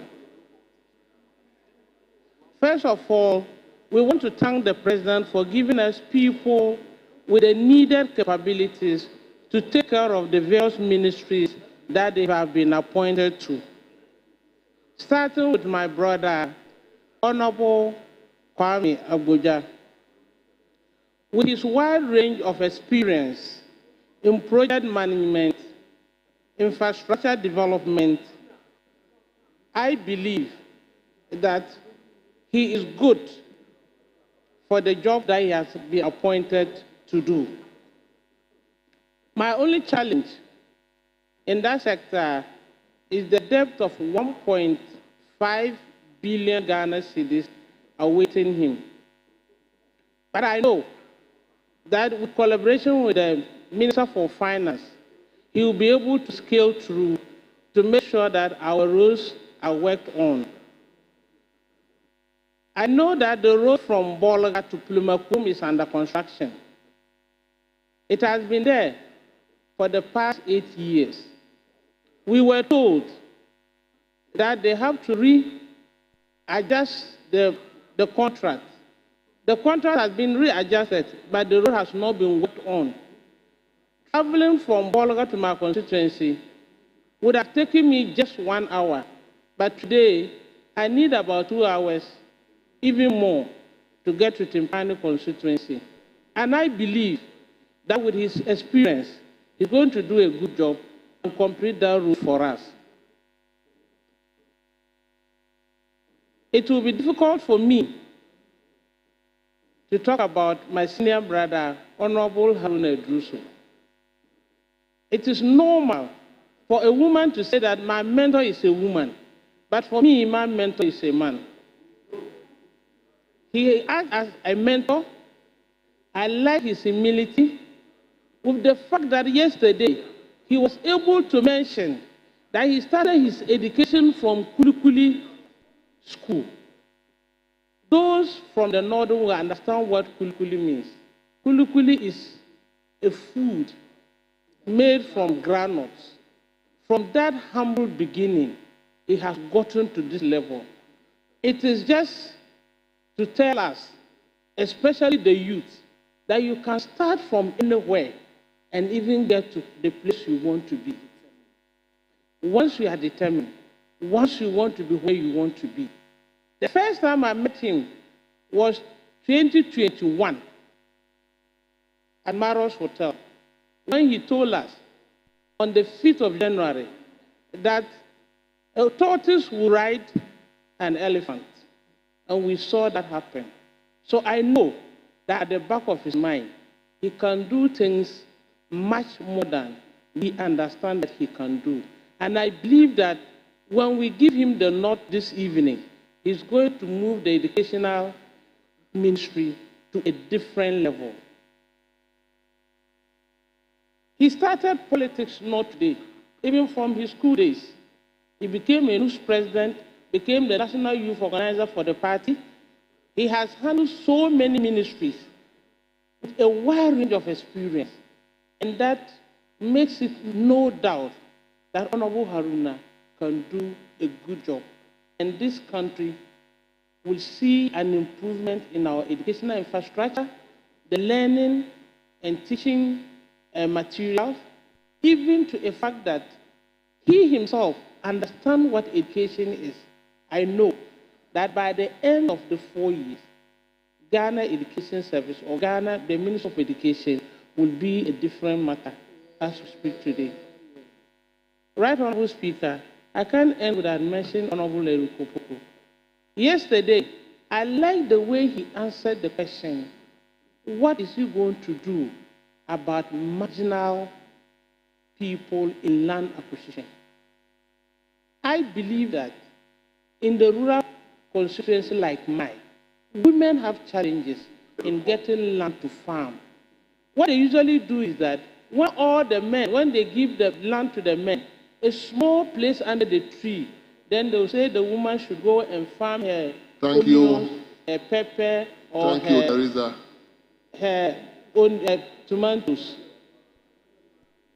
Right Honorable Speaker, in conclusion, I want to say that the people that have been appointed to this ministry, the President has done a good job, and I urge this House to this evening approve them. Haruna Edusu will say approve. We approve them. Thank you very much, Teresa. It is now the turn of Honorable Fred Asamoah Echi. Yes, Honorable. Doc. Thank you, Honorable Speaker. I hope you are titled Doc, eh? Dr. Fred Asamoah Echi. Yes, please. Yes, let's hear you. Thank you, Honorable Speaker, for the opportunity to contribute to the second report for the appointment of the Minister Designate for Education, Roads and Highways, and the Minister Designate for Food and Agriculture. Yes, I would like to start with the Minister for Roads and Highways. And I know the Honorable Minister Abuja is a respectable architect, and I enjoyed his interview. Honorable Minister Designate for Roads and Highways made a statement that it's cheaper to construct asphalt roads as compared to concrete roads. And it's definitely true, because it costs about twice the amount of funds that one needs to construct an asphalted road as compared to concrete roads. But for the initial cost. But for the long-term cost, it's cheaper for one to construct the concrete roads because of its durability and longevity. So if the opportunity comes, I want to encourage that we do more of concrete roads, since the long-term wise is going to be cheaper. Then also, he also committed to completing ongoing roads projects. And I believe that the one in my constituency of North, specifically Afranchua, Kumadai, and Kinkenso, and Gobreso will be completed. Then, of course, I want to move to the Honorable Minister Designate for Education. I have no doubt the Honorable Haruna has the capacity and the ability to deliver under the Ministry of Education. But on page 23, since this house is a house of records, the report is not too clear, and I read it to 20 or 30. These are nominal figures, and I don't know what kind of description one will give to these figures. But I want to put on record that since independent, the just outgone government is one that has increased infrastructure as far as TVET is concerned, and so much investment has been contributed to TVET in this country. And we have been able to quadruple enrollment in the TVET sector, and it has to be acknowledged as that. And we cannot attribute the fact that we were not able to achieve our initiative to expand TVET to just capping GET fund. And of course, everybody knows that the workplace requires that you have about 80% of TVET skills. But if you look at the whole report for the Minister Designate for Education, not much has been attributed to technical and vocational education. And we all believe that one will have to put his money where it's mouth. And I would have expected that at least, if not half of the report under education is committed to TVET, at least a quarter should have done the job. So that should be noted. Notwithstanding, I believe the Honorable Minister Designate, Honorable Haruna, has the capacity to be able to do well under the Ministry of Education. And I also believe that he has a soft spot for technical and vocational education. And as such, more funds will be allocated for technical and vocational education, because that's the surest way one can provide and produce the jobs that our youthful nation needs. Thank you. Thank you very much, Honorable Dr. Asamoah. Let's now turn to Honorable Zuara Mohammed.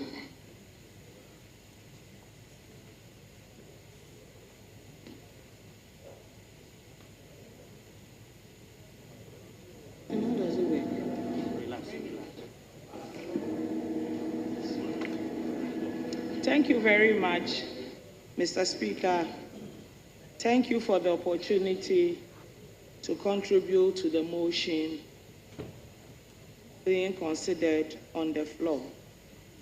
Mr. Speaker, we are looking at approving the Appointments Committee report on 3 nominees to 3 respectable ministries of Ghana. Mr. Speaker, my first comment is in respect of the Honorable Kwame Agoja, Minister Designate for Roads and Highways. Mr. Speaker, Mr. Agoja presented himself at the vetting yesterday. We all followed his performance, and Mr. Speaker, I can assure you that Mr. Agoja acquitted himself very well on the portfolio that he's assuming. Mr. Speaker, there is no gainsaying the fact that the road network in this country is one that we cannot write anything about. Everywhere, including in the inner and capital cities of Ghana, we find roads riddled with potholes, roads without lights, roads without shoulder facilities for transport vehicles to stop, roads without a lot of unnecessary speed ramps on highways. I think it's only in Ghana that we have highways with speed ramps. Mr. Speaker, Honorable Kwame Agoja gave insight into how he's hoping to help His Excellency President John Dramani Mahama to address the debilitating road situation of this country. We all identify with him, and we are praying by the grace of Allah, he will be able to discharge his mandate as he has so far promised to the people of this country. In saying this, Mr. Speaker, I want to remind Honorable Kwame Agoja, Minister Designate for Roads and Highways, that on 5th October 2024, I had the singular honor of traveling with now President John Dramani Mahama to some parts of my constituency in the Klo Abromasi area. His Excellency the President saw it for himself. And indeed, he lamented and lamented and lamented the nature of the road. He made a promise to the chiefs and people of Klo that when he wins, and Mr. Speaker, he didn't say if he wins. He said, when I win and I become president of this country, my first priority is to see to working on these roads. I want to share this information with Mr. Agoja even before he sits in his office, that I'm going to come there and remind him about the promise the president made to the people of Klo. Spoke about the Abromasi Road, the Kulpi Road, Pandai, Salaga Pandai Road, Salaga Bimbila Road, Tamale to Salaga Road, Makango Road, Bumkwa Road, and Sarikingona roads. And Mr. Speaker, there's a very interesting development, and I thought I heard one of my colleagues allude to that. This phenomenon of new governments coming into power and either cancelling or frustrating existing road contracts must stop. And I say this with particular reference to my constituency, where the just outgone government stopped a road contract that President Mahama had awarded in 2016, and for political expediency, terminated the contract on 20th August 2020. And as we speak, Mr. Speaker, the contract is at the same stage where it was terminated in 2020. That behavior is not acceptable. And we know that Honorable Kwame Agbodza, a very enlightened politician, is not going to go on that route. Mr. Speaker, the second nominee, and you should begin to wind up, the Honorable Haruna Idrisu, the Honorable Leader, annexing the education portfolio. He gave us assurances at his vetting yesterday that he was going to work very hard to use education to bridge the gap of poverty and vulnerability.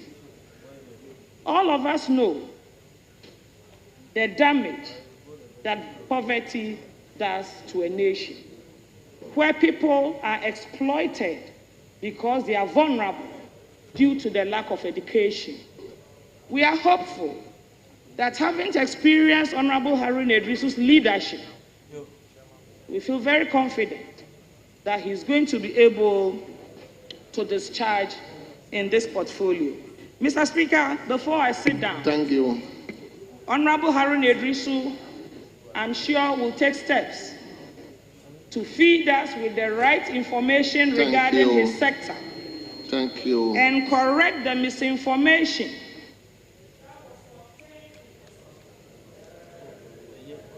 Thank you so much. It is now the turn of Honorable Yindam.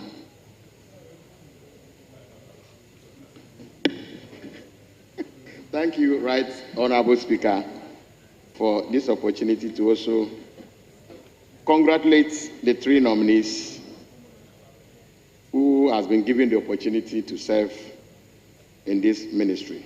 Honorable Kwame Agbodza, Minister Designate for Roads and Highways.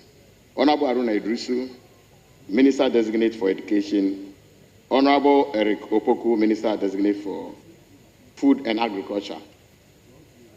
Mr. Speaker, these are colleagues that I have worked with, especially Honorable Haruna Idrisu, as the majority leader and the minority leader.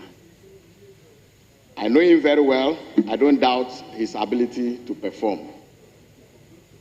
I know very well that he will come out with policies that will bring some kind of relief to our educational sector, if any. Mr. Speaker, I want to take you to paragraph 5.1-2.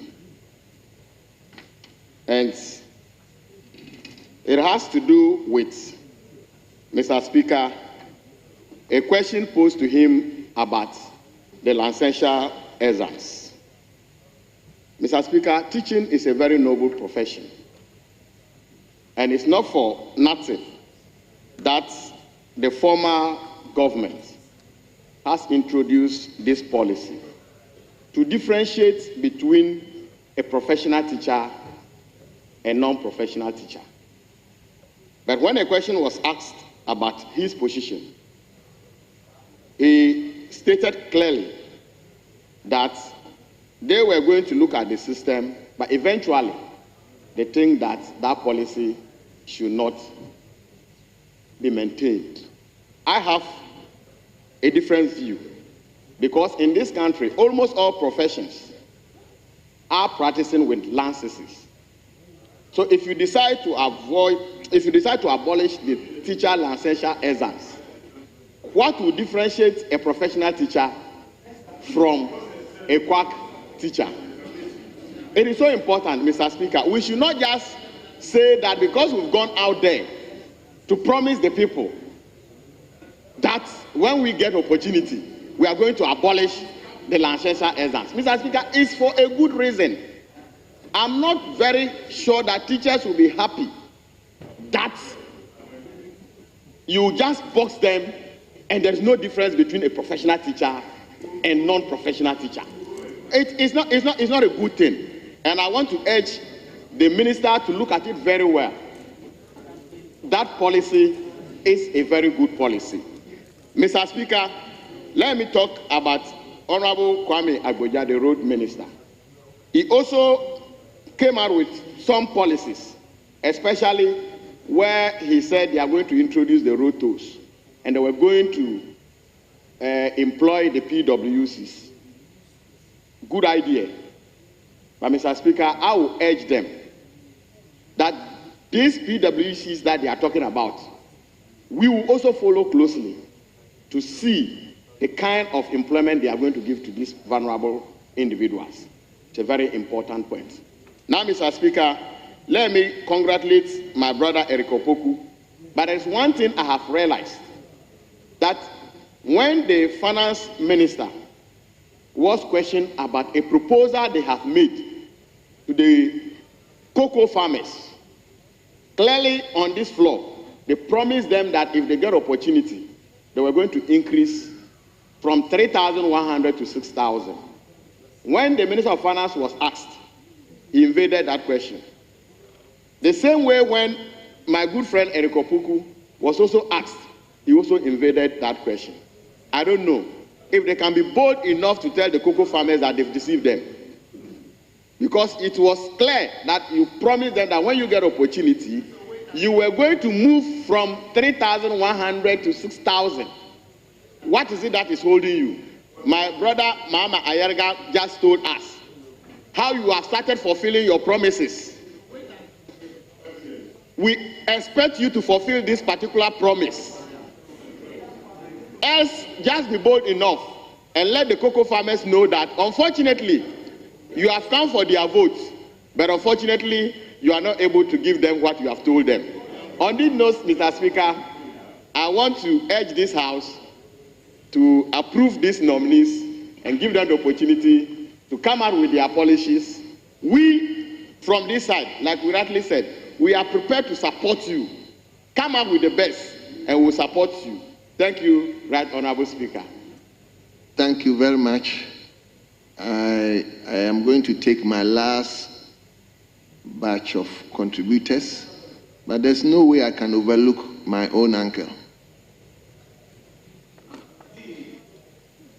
Thank you very much. Thank you very much, Mr. Speaker, for indulging me. Mr. Speaker, I also rise to add my voice to the debate to approve or adopt the second report of the Appointments Committee on His Excellency President Mahamad's nominations for appointment as ministers. Mr. Speaker, we have before us 3 of our colleagues who have been nominated by President Mahama. And these colleagues, first and foremost, qualify to be ministers of state by virtue of the fact that they are members of parliament. That's what the Constitution requires of ministers of state. I'll begin with Honorable Agboja. This country is looking for very credible persons to lead ministries in order that they will perform for the benefit of Ghana. And Kwame Agboja, having observed him in this house as a backbencher, rising to become the minority chief whip, has distinguished himself creditably.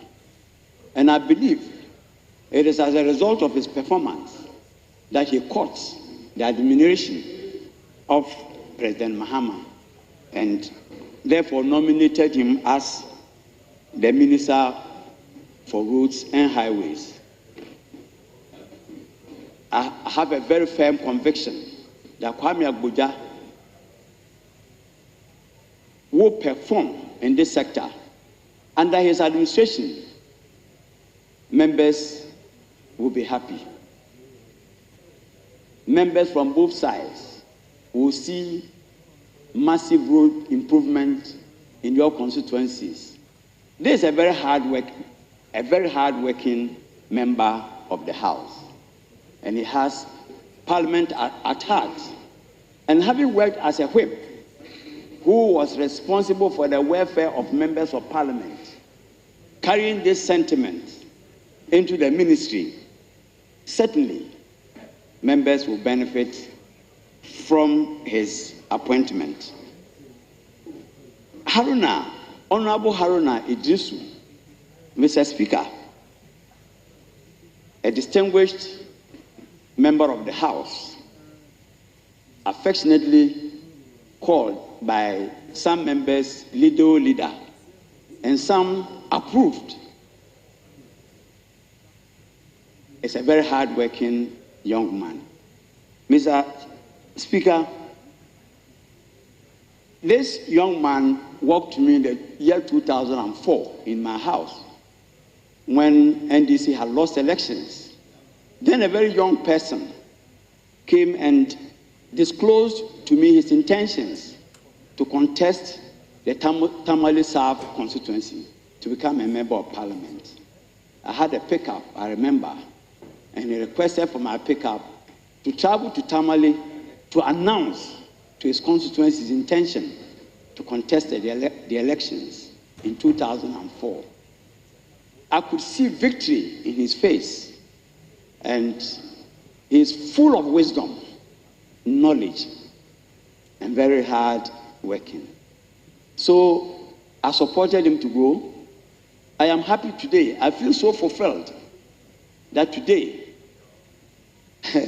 at this age in Parliament, I have somebody that I supported to rise, becoming the Minister for Education. I have no doubt in my mind that Honorable Haruna Idrisu will perform. Under him, we will see improvement in quality, in the quality of education in Ghana, and also massive improvement in educational infrastructure in the country. I wish him well. For Honorable Eric Opoku, for those of you who don't know, I taught him in the secondary school.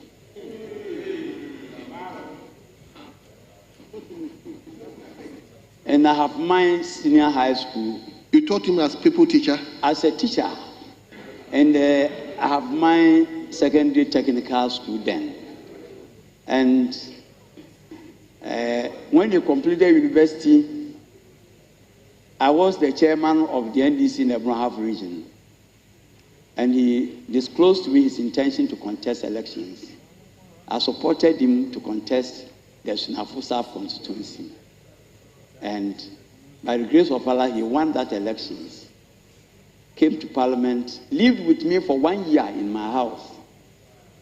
And at the time, I used to go on radio for radio program, television programs. And he would carry my books, my references. He has learned. And today, if you watch Honorable Eric Opoku, if you listen to Honorable Eric Opoku espousing on agriculture, you will fall in love with this young man. He's a very good debater. He has debated very well on this floor to the admiration of many people, including Honorable Afenyo Markins, who describes him as a very knowledgeable person and very meticulous when it comes to facts. I'm happy you have said it is true. I have no doubt in my mind that those of us who are cocoa farmers, in addition to our political career, will benefit a lot from his knowledge and his performance. I wish to call on all members to support the adoption of this report in order that these young men will start work today. I thank you very much, Mr. Speaker. Thank you very much. Now we will take Honorable Asenso Boache. Comfort, I'll give you 2 minutes, but let me listen to Honorable Asenso Boache, the immediate past Minister for Roads and Highways. Yes, Honorable, Thank you very much. But you work around 5 minutes for us. Honorable Speaker, I rise in support of the approval of the 3 nominees before us, most especially the Honorable Nominee, Ministerial Nominee for Roads and Highways, Honorable Kwame Abuja. Mr. Speaker, Honorable Kwame Abuja and I have known each other for many years. In fact, we were contemporaries at the University of Science and Technology. While he studied architecture, I studied urban planning and development at the same faculty of architecture and planning. And we also stayed in the same hall of residence, Independence Hall of KNUST. In fact, when he was the vice chair of the JCR of Independence Hall, I was also the faculty student president of the Faculty of Planning and Architecture. So I've known him quite well. And since he took the leadership position in politics, he has been a foremost spokesperson for the then opposition in the infrastructure space. I believe that he's competent for the job, first of all, because he's a development professional and he brings a lot of expertise to his work. He's also been involved in construction management, which means that he has an experience in construction, which is the major aspect of road development in Ghana. Mr. Speaker, I was not in the country, so I didn't have the chance to participate in his vetting. But he made some important points that I agreed with him. First of all, regarding the uncapping of the road fund. It's important that the funds that we get for road funds is ring-fenced and be given to the Ministry of Roads and Highways to especially undertake the primary assignment it's supposed to do, that is road maintenance. So I agree with him on that. He also said that he will continue with ongoing projects. That is very important, and I commend him for that. And I think it's important that you put on record that the MPP administration also continued all ongoing road projects when it assumed office. He said that he will make sure that he will only implement projects that are budgeted for. Mr. Speaker, that is ideal. That is what's supposed to be done. And I wish him well on that. In fact, I wish him good luck on that. But he is coming into the space as an opposition MP, not that experienced enough in terms of ministerial responsibility, unlike the case of Honorable Haruna Idrisu and Honorable Eric Opoku. And he will realize that when you're on the seat, it's a completely different ballgame. So I wish him well, but if he's able to do that, it will help. He also talked about electronic tolling. is one area that I want to talk about in the next phase. That's the areas that I do not agree with Honorable Kwame Abuja during his vetting hearing. One, Honorable Abuja engaged himself in what I will call political optimism, misrepresentation of facts regarding the number of roads that the Akufo-Addo administration constructed during its 8 years of service. In fact, Honorable Abuja is someone who has been passionate about criticizing the past administration regarding the number of roads that the Akufo-Addo administration constructed. Let me put on record, Honorable Speaker, that as at the end of December, per what is stated in the transition report, the Akufo-Addo government had constructed 13,624 kilometers of road, as against 4,630 kilometers of road by the previous government in 8 years. But during the vetting, Honorable Abuja just picked one component of the road construction, which is the construction of new roads, which is 673 kilometers construction of new roads, to represent the total number of roads that the Akufo-Addo administration had constructed. And I thought this is misleading representation of facts, and it did not help in having accurate and good debate on the floor. Mr. Speaker, accurate and good debate on the floor. Mr. Speaker, out of the 13,624 roads constructed under the Akufo-Addo administration, asphalt overlay alone is 1,955 kilometers. You can all bear witness to asphalt overlay projects that went on in the country, in Accra, in Kumasi, in Sunyani, in Takrade. Those are not new roads. Those are already existing roads that will put asphalt overlay to improve riding quality. We also constructed 35 bridges across the country. It's also part of the Akufo-Addo record of 13,624. Graveling and regraveling alone was about over 6,000 kilometers. Many of us are MPs from rural communities, and we know the importance of graveling in connecting people and bringing people together in these rural communities. So those are very important parts of the road construction projects that were done under Nana Akufo-Addo administration. Mr. Speaker, reconstruction and upgrading of roads constituted 1,665 kilometers. Mr. Speaker, today, if you are reporting on construction of new roads, you will not talk about reconstruction and upgrading. Let me give you one example. Currently, the past government initiated the construction of Fanko in Sawam Road. That's about over 20 kilometers of road. That is an existing road, but it will not be. It's classified under upgrading and rehabilitation, so it will not be counted under new roads.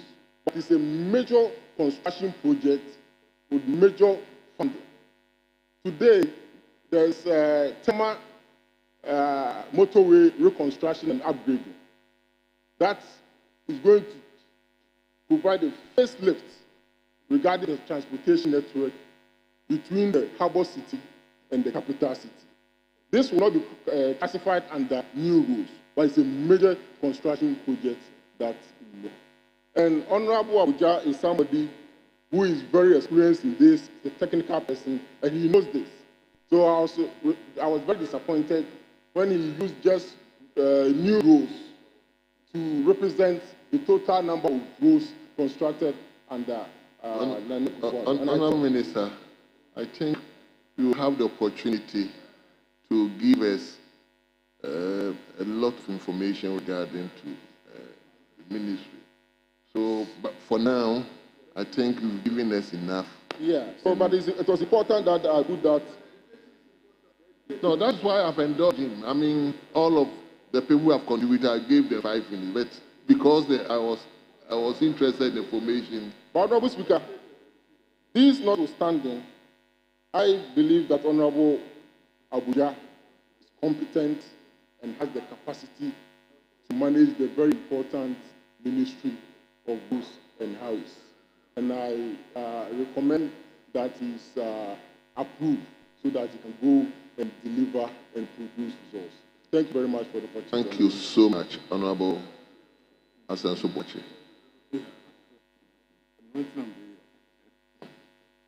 I'll give you 2 minutes. Honourable Comfordoyo, 2 minutes.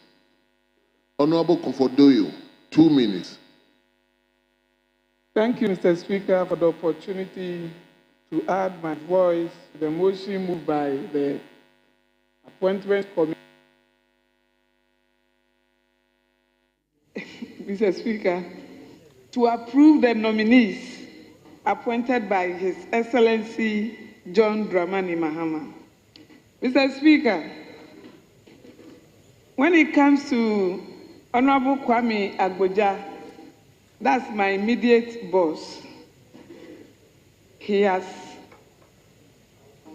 done all that he needed in this chamber, and that qualifies him more than what we are thinking to occupy that position.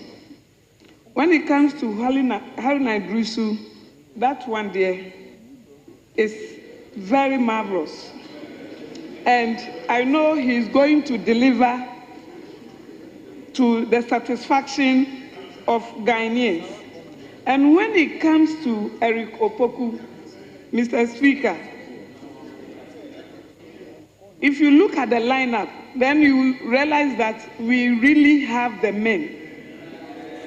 If you look at the lineup, the first lineup of His Excellency John Dramani Mahama, then you can know where the reset is going to start from, because these are the men that have been in this chamber for years.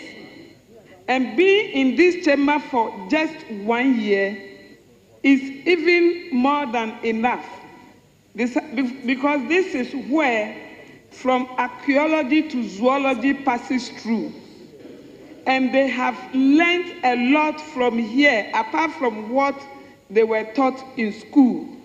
And that qualifies them to go and work in those ministries. Mr. Speaker, His Excellency John Dramani Mahama is not in a hurry. He is not in a hurry at all to crash this nation, because 21st February 2017, His Excellency Nana Akufo-Addo came to this chamber and told us how he's in a hurry, and he ended up crashing the whole nation. Mr. Speaker, His Excellency Nana Akufo-Addo didn't start his free SHS immediately. Mr. Speaker, we didn't interrupt anybody. We didn't interrupt anybody when they were speaking. Okay. Honorable, I'll give you the opportunity, so let me finish. Mr. Speaker, His Excellency former President Nana Akufo-Addo didn't start the free SHS in January. He started the free SHS in September 2017.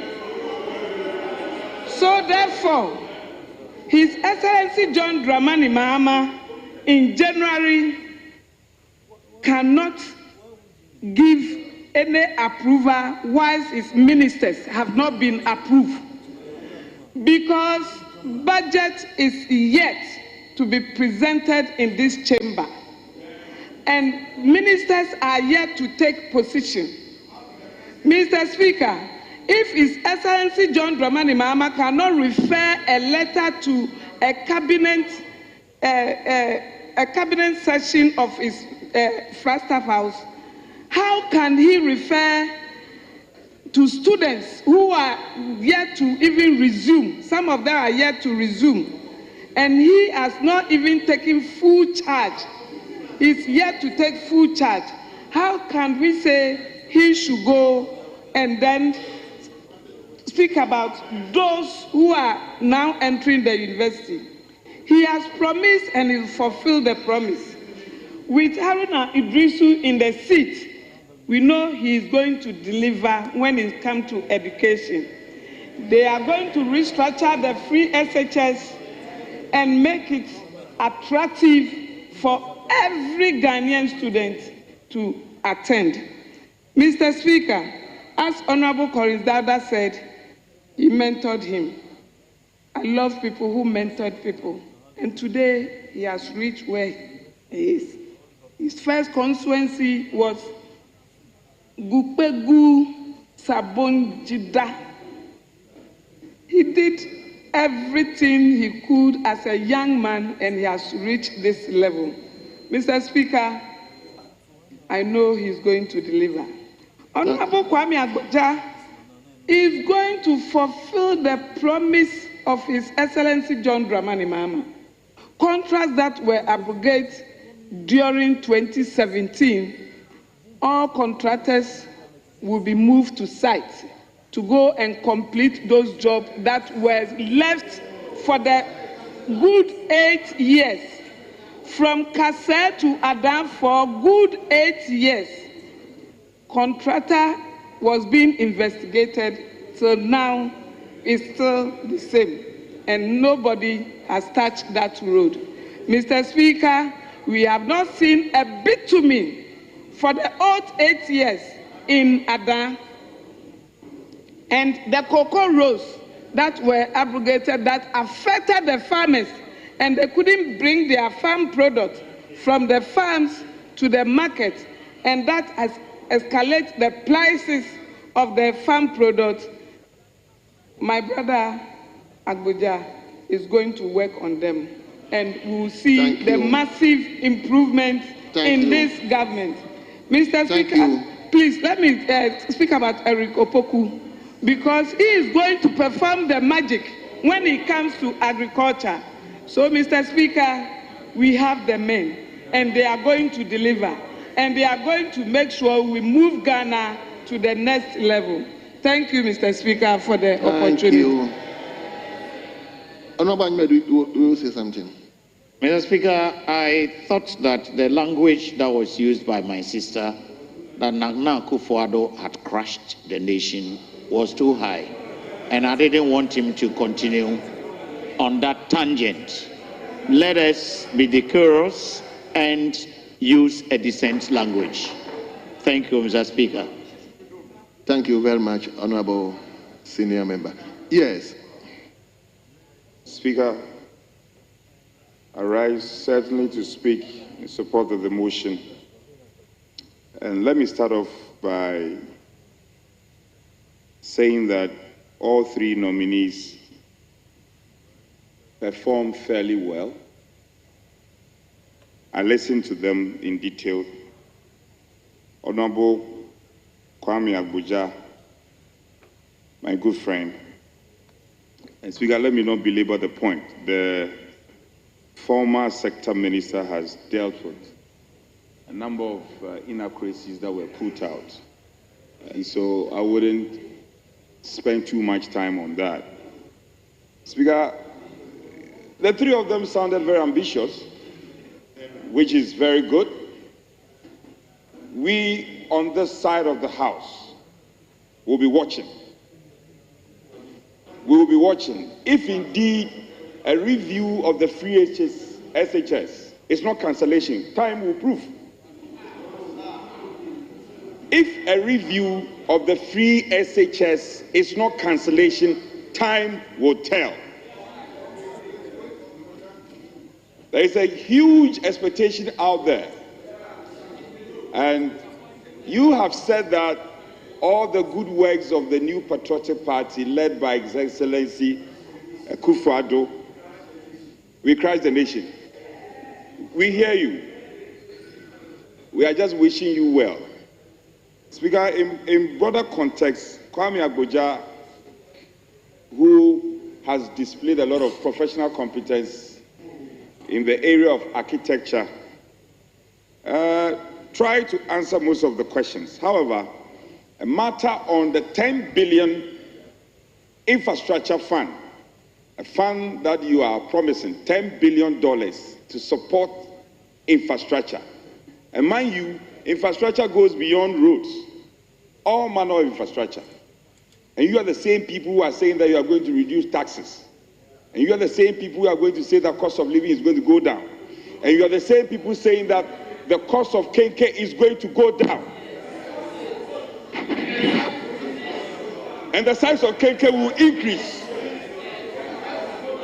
Speaker, last week I was at Osu, a very popular joint where they sell good KK. I went there to ask for the price of KK. What time do you want me to ask it? Speaker, and the price of KK is actually going up.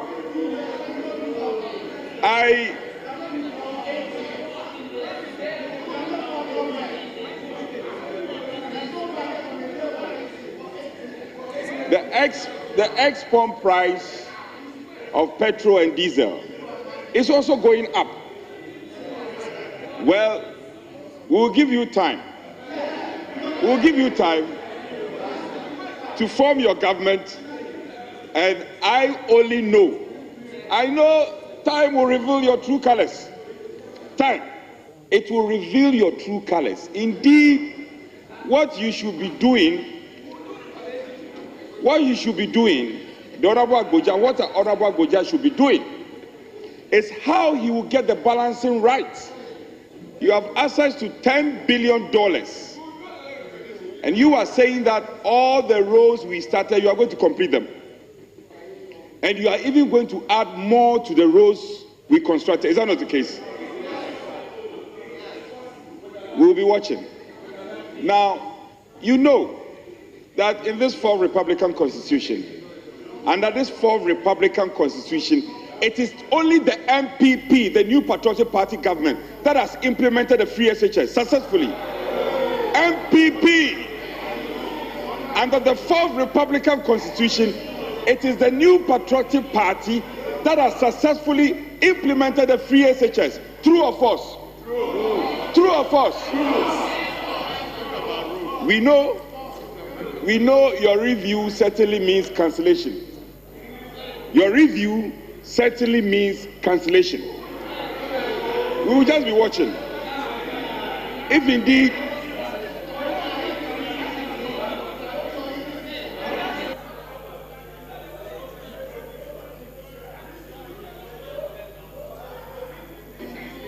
so, if there is any group of people in this country who you need to take a cue from, it is Dr. Educhum and the MPP. Dr. Educhum and the MPP. I will rather advise you that you should humble yourself, seek understanding how we did it, and I'm sure that if you do that, you will be able to chalk some success. Mr. Speaker, the Honorable Eric Opoku, usual of him, also showed dexterity and understanding of the industry, and that you cannot take away from the Honorable Eric Opoku. But, Speaker, they are talking big. Our colleagues are talking very big. The Honorable Opoku says he is going to ensure that agribusiness takes a good height. He's going to ensure that cocoa farmers are paid well. He's going to ensure that they are not just going to be paid well, we are also going to increase productivity. And he's also going to ensure that they stop the cocoa smuggling. It is possible. Well, the current global narrative when it comes to agriculture. Three things very critical: smart agriculture, sustainability, and storage. I have scanned through your manifesto. Conspicuously missing is something on storage. There is no mention of storage. So how are you going to increase productivity and also ensure bumper harvest and availability of food? Not too long ago, the former Minister for Agric, he worked so hard that we have bumper harvest and we had a lot of food stuff in Agric. We had a lot of food stuff in Accra. There were a lot of... Speaker,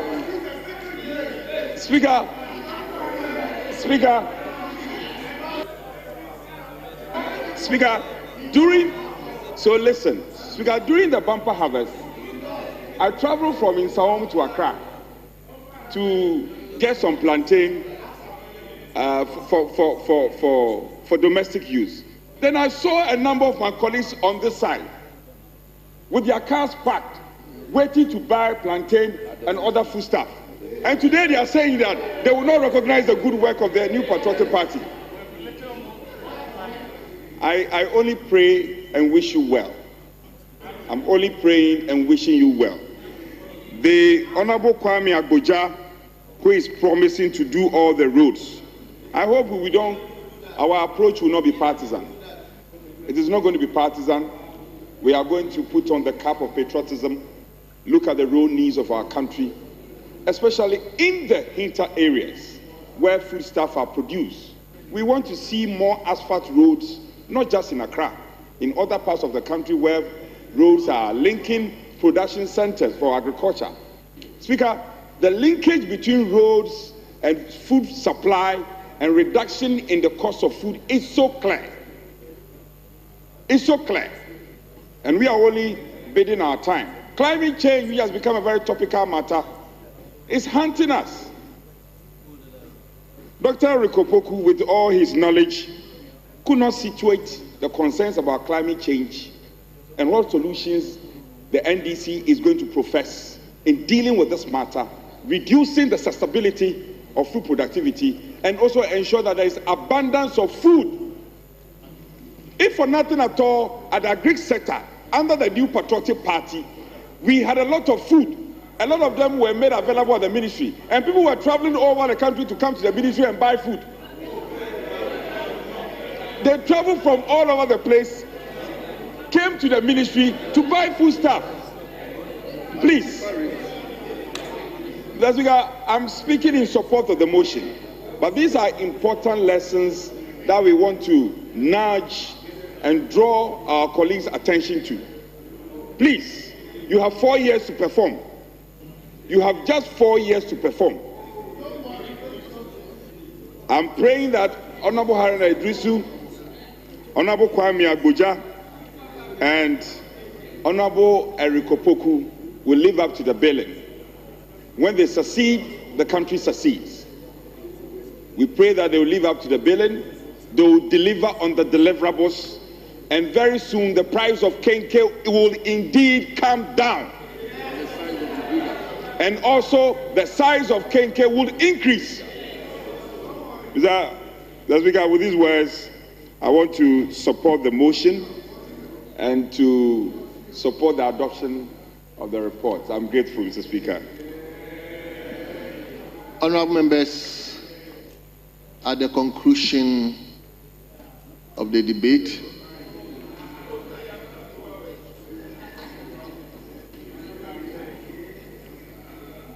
Mr. Speaker,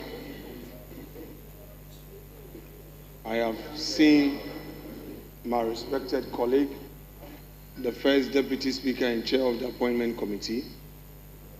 I would hold on to what I would want to say. I will plead with you to hold on a moment. I would want to engage him privately, as is always the practice. Then, soon thereafter, if I have some comments I would make on this matter. Mr. Speaker, I would want you to indulge us. I want to engage you.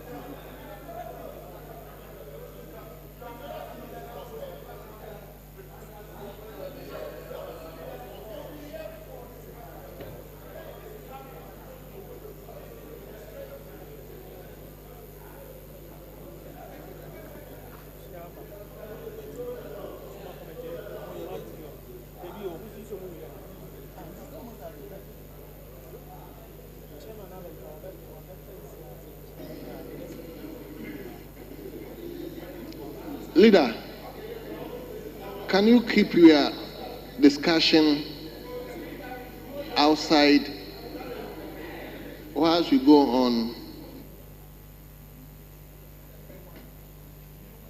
Other than the house will be kept in abeyance.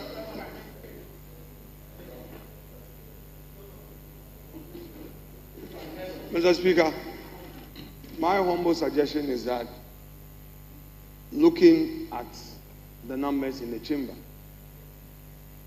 we do not have what it takes to carry the motion. That is why I wanted to have some engagement.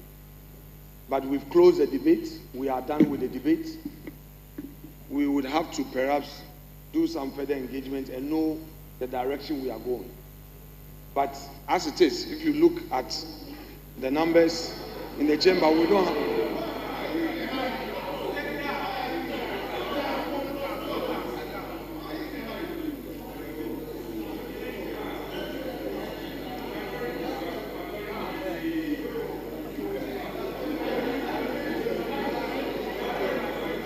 So, Mr. Speaker, the Constitution is very clear on what it takes to take decisions.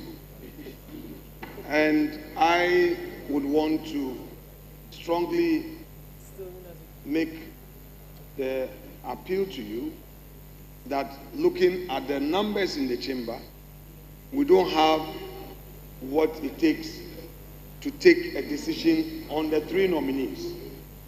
So we now would have to put the issue of putting a question on ice so that we see to it that things are done right. Meanwhile, Mr. Speaker, I will engage the First Deputy Speaker in chair outside of the chamber so that we come back to have further discussion. Well, if you say no, honorable members, Mr. Speaker, I have pointed out the law to you. If my colleagues in the majority are of the view that in this chamber now, it is right to put the question, you can go ahead. But at least I've told Mr. Speaker what it is. Leader, well noted. If you want to raise the column, then come appropriately. Then we move it Mr. from Speaker, there are ways to solve a problem. I have spoken enough and I've drawn attention to this matter. There are ways to solve a problem. So I've drawn the attention. So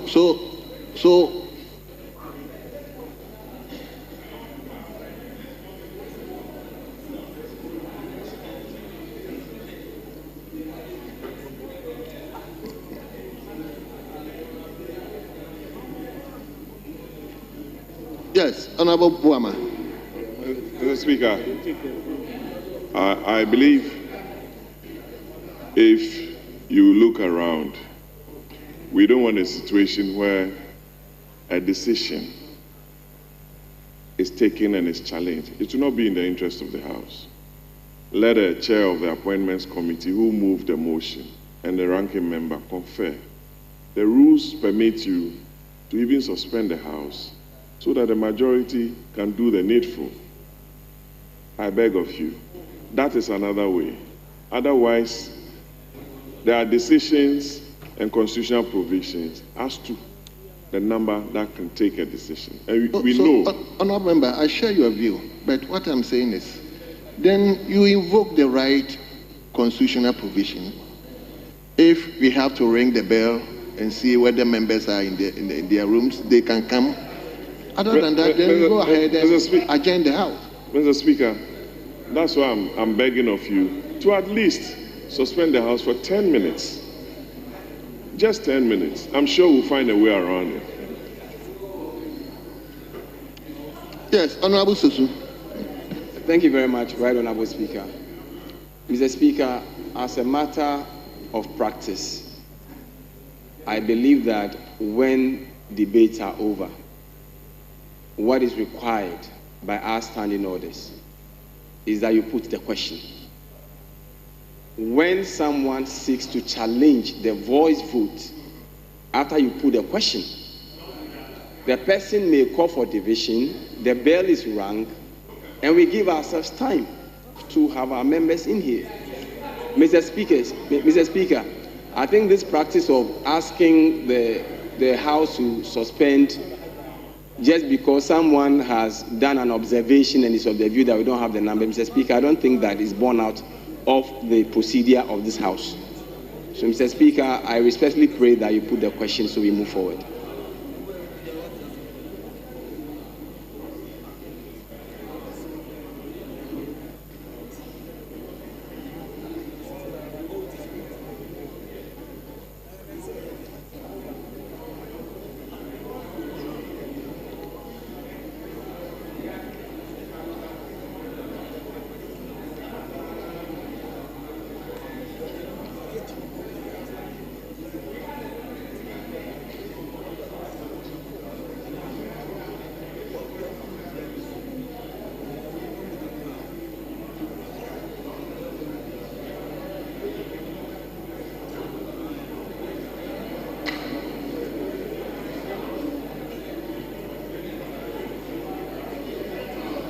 Yeah.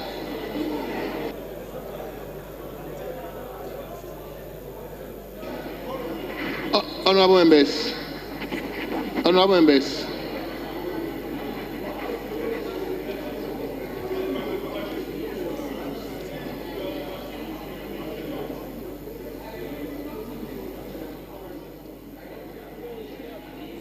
You're so live here on TV3, the live coverage of parliamentary proceedings on the 3 ministerial nominees vetted by the Appointments Committee of Parliament, awaiting parliamentary approval, specifically Education Minister Designate Honorable Haruna Idrisu, also the Minister for Roads and Highways Designate Honorable Gavins Kwame Abuja. Yes.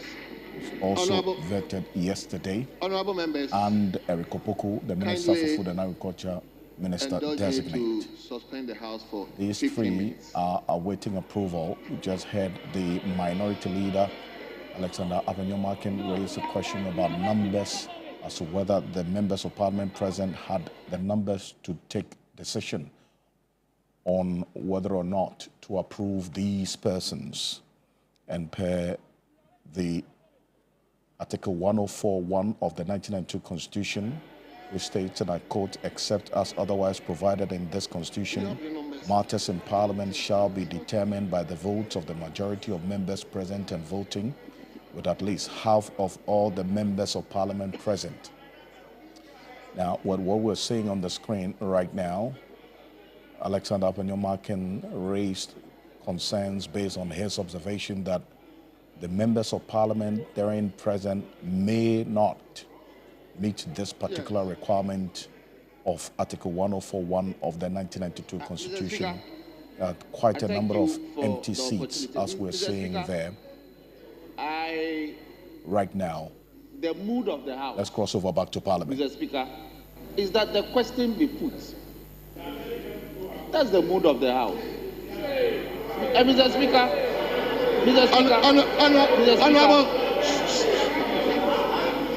Honorable Dafiamako. Mr. Speaker. Honorable Dafiamako, hold on. I was about to put the question, but I get the inclination that we didn't have the numbers. And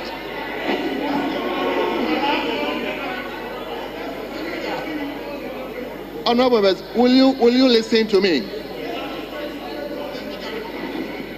I got the inclination that we didn't have the numbers. And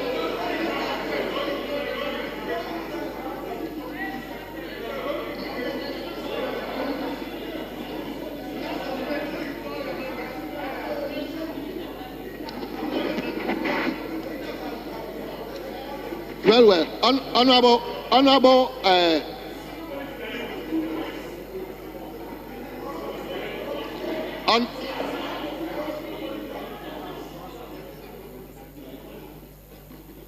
Yes.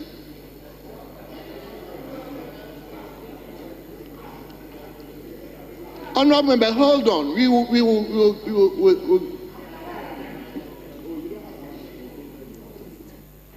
Mr. Speaker,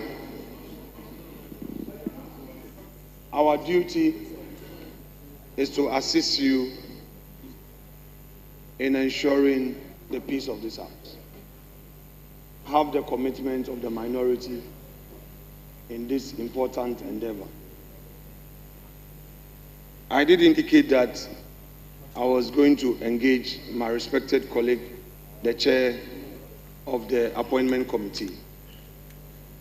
And thus far, the indication I have is assuring. I therefore have no hesitation in suggesting to the chair to proceed as had earlier been indicated. Thank you. Honorable members, at the conclusion of the debate,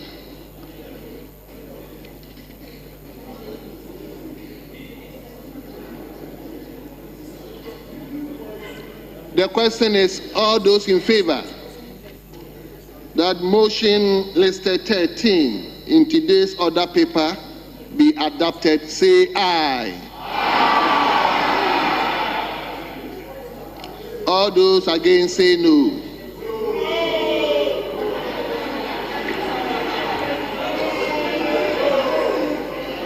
Honorable members,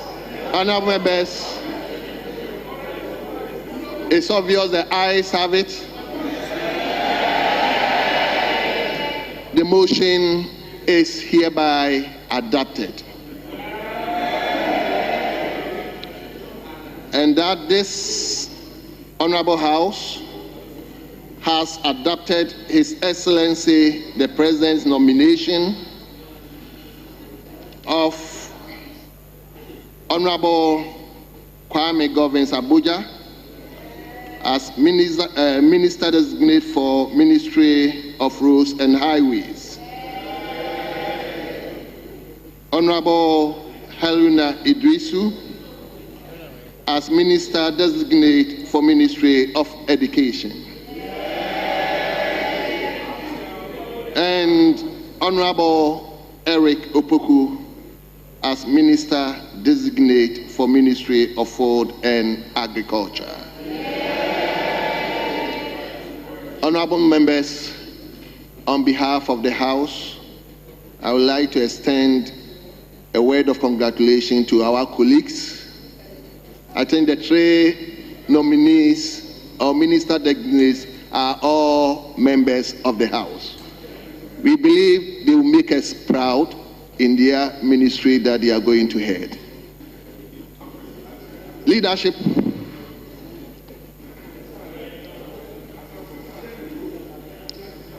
Leadership, any indication? Mr. Speaker, we are in your hands because we have exhausted the day and we need to go and rest for tomorrow. Yes. Honorable members, before we bring the curtains down,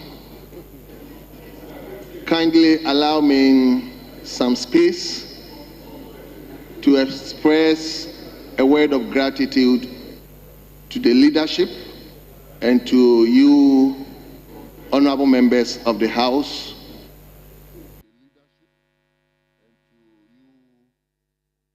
Members of the House for unanimously and graciously accepting. In Parliament, the breaking news coming through, the Honorable Haruna Idrisu, Govins Kwame Abuja, Eric Opoko for the Ministries of Food and Agriculture, Education, Roads and Highways have been approved by Parliament just some few minutes ago. This was after that concession by the Honorable Minority Leader Alexander Penyoma King to that earlier concern he raised about the members of Parliament present not being enough for them to form a quorum to do business. Well, after reflection, appear that the numbers really were up to what was required to do business. And so the decision has been taken and the approval of the 3 ministerial nominees have just happened. Haruna Idrisu, Education Minister, now approved by Parliament, and also Governs Kwame Agboja, Minister for Roads and Highways, just approved by Parliament, and the Honorable Eric Opoko, Minister for Food and Agriculture, just approved by Parliament as well. So, as we speak today, 6 persons have been approved. Ministers designate have been approved by Parliament into their substantive ministries and awaiting their swearing in by the President, John Dramani Mahama. So that is the information and what has been happening in Parliament all throughout today.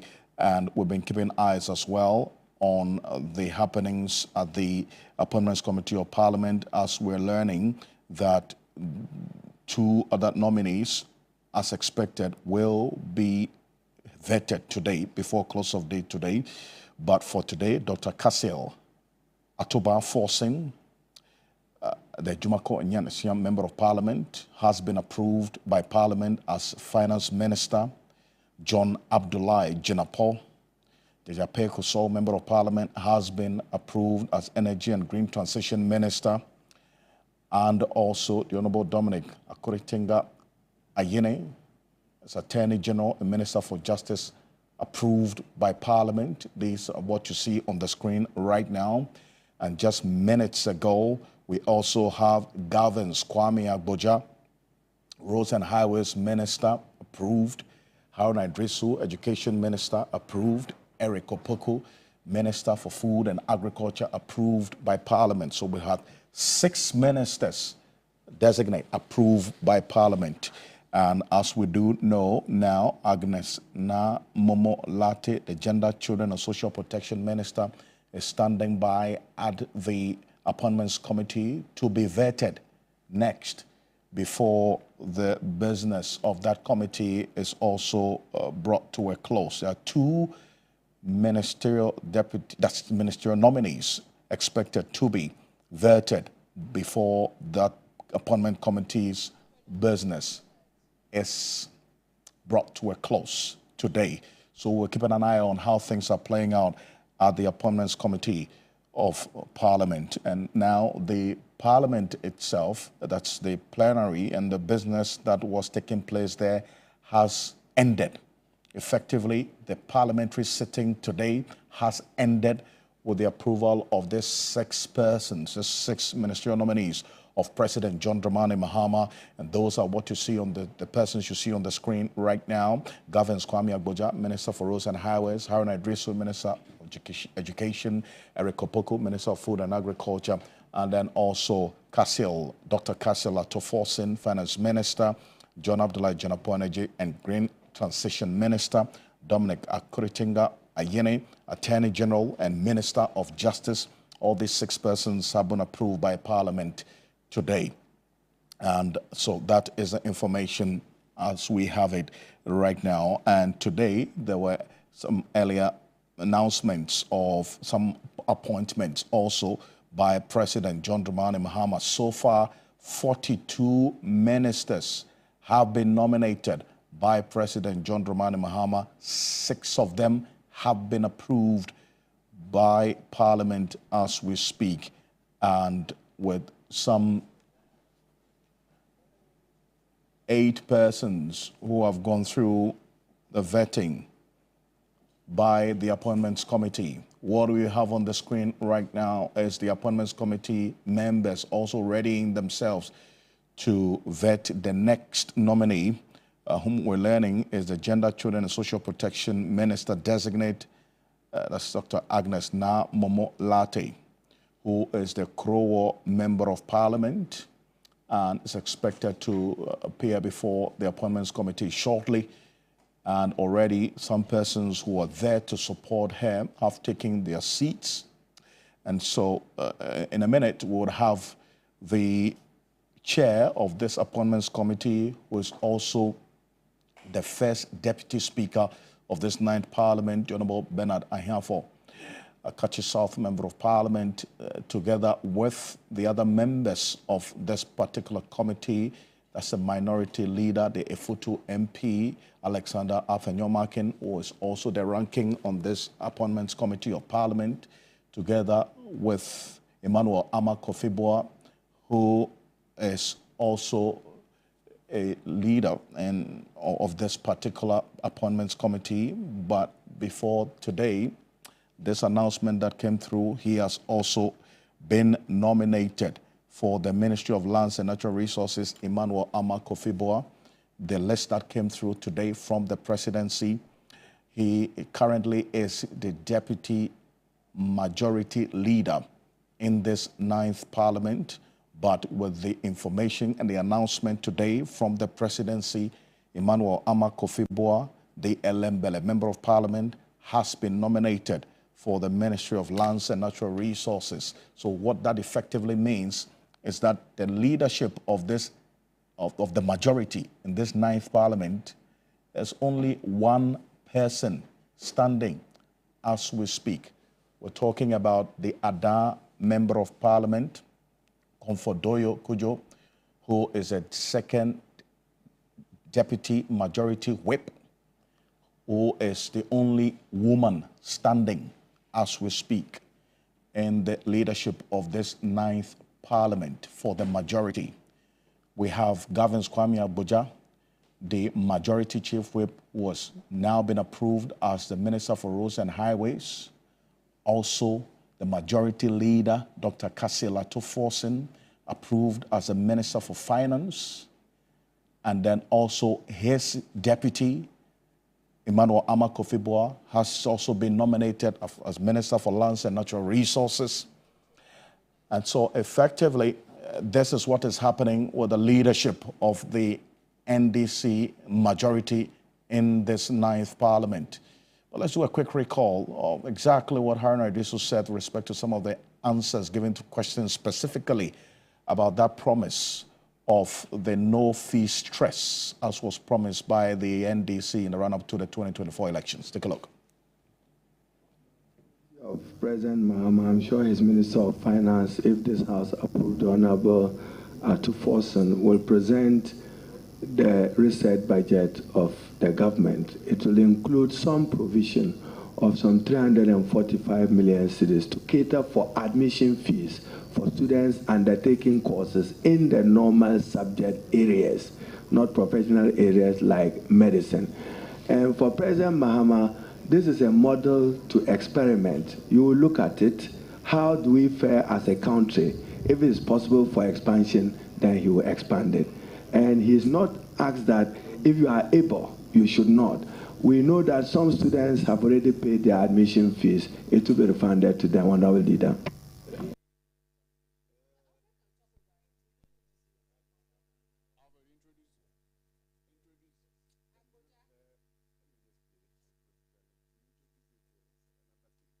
Committee, the NPP government is leaving a minimum of 100 billion Ghana cedi commitment.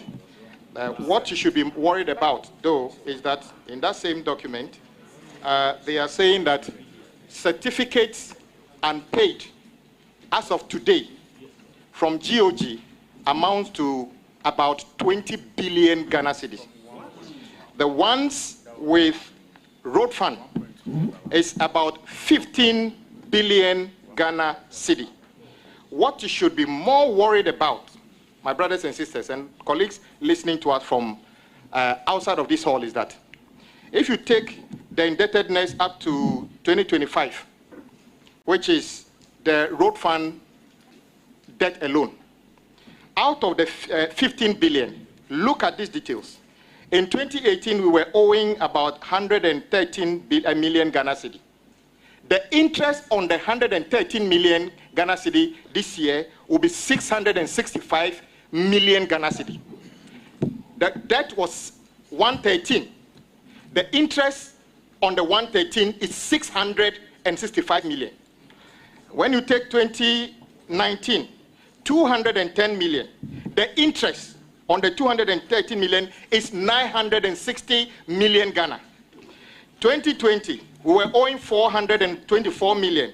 The interest on the 424 million is 1.5 billion. 2021, the debt was 616 million. The interest on that is currently 1.69 billion. 2022, 693 million, and currently 1.4 billion. The question is, how do I explain this to the taxpayers in Adaklu? That we owe 113 million, and the interest on the 113 million is 665 million.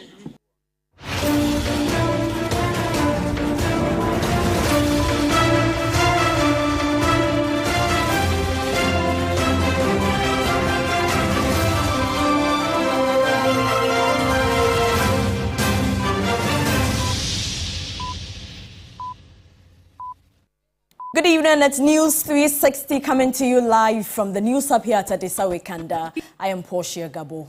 And my name is Parkwis Yasari. And coming up tonight, News 360 Headlines is brought to you by Flamingo Paint, Pepsodent Charcoal and Pepsodent Herbal.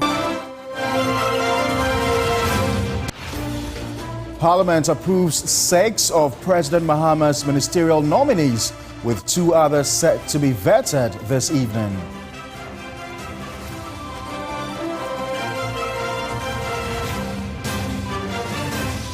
"17 others have meanwhile been nominated by the President for key roles, including defense, foreign affairs, health and transport.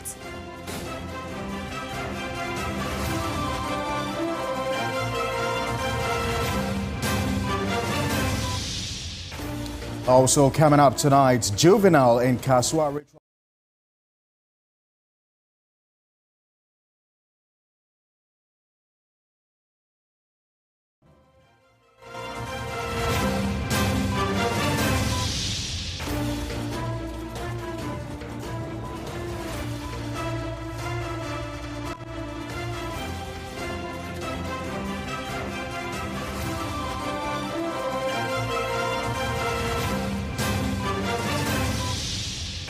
And elsewhere on the international front, World Health Organization engages United States to reconsider decision to withdraw from the global health body.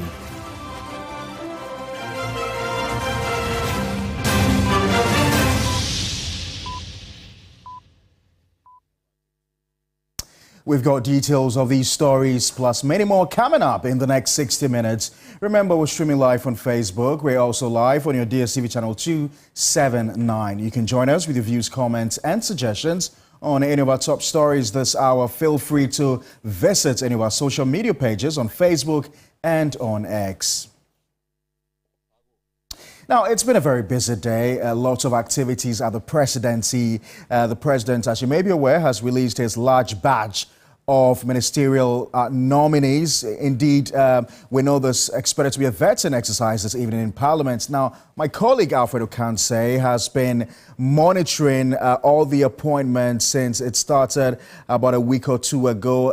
He's going to give us a sense of what it looks like. Alfred, I know you've been looking at these nominations coming through from the presidency. Can you give us a sense of what they look like? Well, so as we speak at the moment, you just indicated we have close to, in fact, 6 of the nominees who have been approved by Parliament today, and 2 of them now are expected to appear before the Appointments Committee of Parliament. But in terms of the numbers, as the President has committed to 60 ministers, 42 of those names have so far been released out of the 60.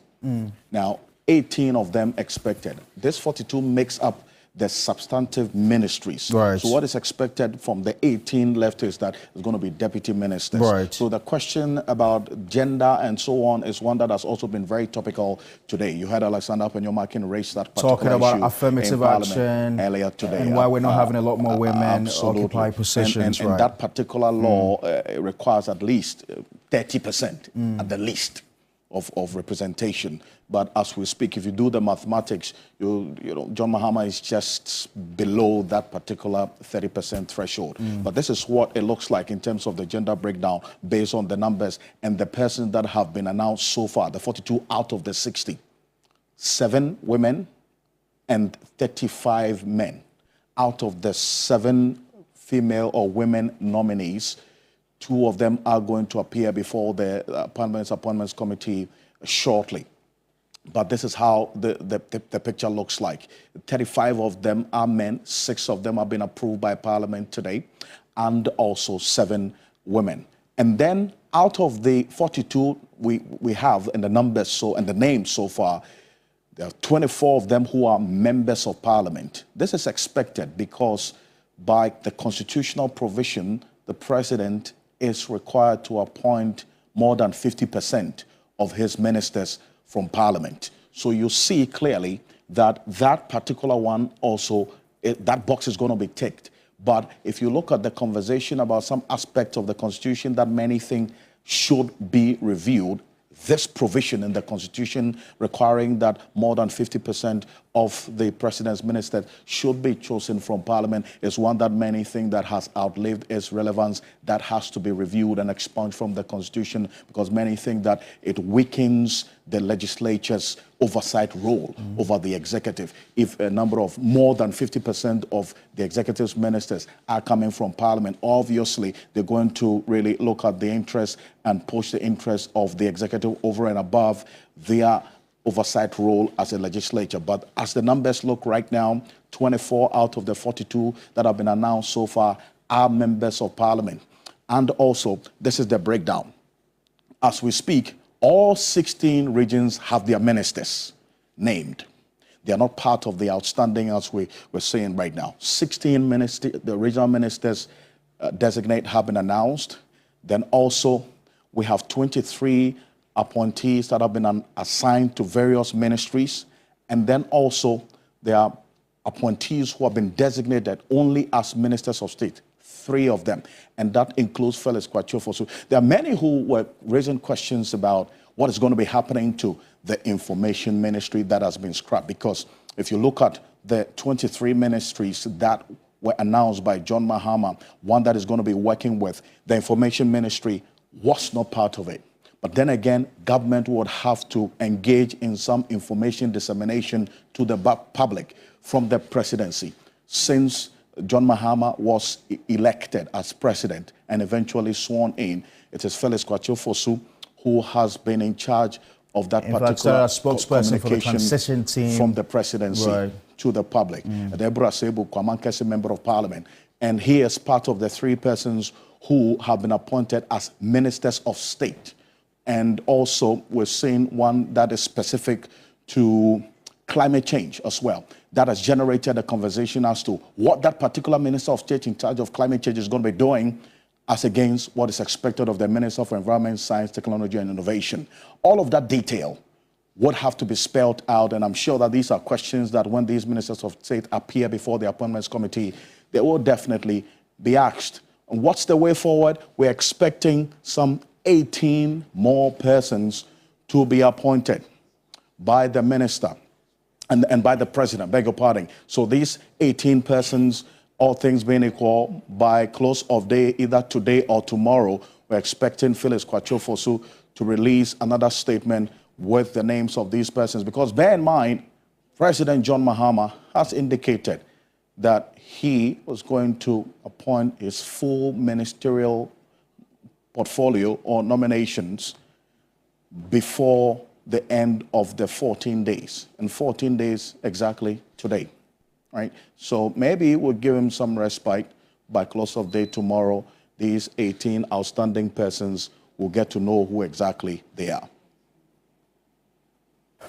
Right, Alfred, thank you very much for those analyses on exactly what the numbers look like regarding the president's promise of electing or naming 60 ministers. Essentially, what we've seen him do since assuming office has been to trim down, or if you like, consolidate the numbers from some 30 ministries to 23 ministries, in keeping with his promise of naming only 60 ministers. And so I just want to run you right now through the list of ministerial nominees that have been approved by Parliament today. We have Kwame Gavin Agbogja his Minister of Roads and Highways has been approved. The Honorable Haruna Idrisu, Minister for Education, the Honorable Eric Opoku, Minister for Food and Agriculture. These are just part of the 6 that have been approved by Parliament. Shortly, I'll be taking you through the other 3 that have also been approved. The Honorable Dr. Castle Atuforsen for the Ministry of Finance, John Abdullahi Jinapor for the Ministry of Energy, and the Honorable Dominic Akuritinga Ayeni for the Attorney General and Minister for Justice position.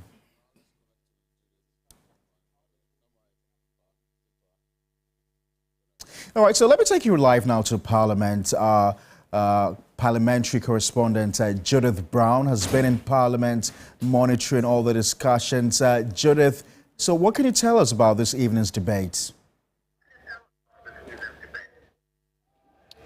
Okay, and so Pakwesi, yes, I am currently in Parliament where proceedings have finally ended. It's been a pretty long day sitting in the chamber and watching proceedings, of course. At the end of the day, both the minority and majority side of Parliament, they have unanimously approved these 6 ministerial designates, and you mentioned them earlier, including Atuforsen, who is the minister designate for finance, John Jinapor, and the likes. And so these ministers, as we know, were vetted by the Appointments Committee earlier yesterday and a day before. So 2 days ago and yesterday, these ministers were vetted by the Appointments Committee. And so earlier this morning, we saw the chairman of the Appointments Committee in the person of the second Deputy Speaker of Parliament, Bernard Ehiafo, who is also the Akachi South MP. He laid before the House the report on these appointments, and of course we saw that banter earlier as well as to whether or not he is supposed to add an explanatory statement to that report that he laid before Parliament. But of course, in the end, these both the minority and majority side of Parliament, they unanimously approved these minister designates. But of course, they raised some issues, and you saw them before the House. Both sides, 5 on each side, given their reservations to these ministers, as well as congratulating them based on who they know them to be, both from the NDC and the MPP. I'm going to give you a little bit of a list of what really ensued as regards to some of the issues that were mentioned, especially by the minority leader in Parliament, Apenyo Marking. And so earlier this morning, for the Minister Designate, or the Attorney General Designate, I beg your pardon, Dominic Ayine, he mentioned that during the time of Nana Odedankwe Kufuor,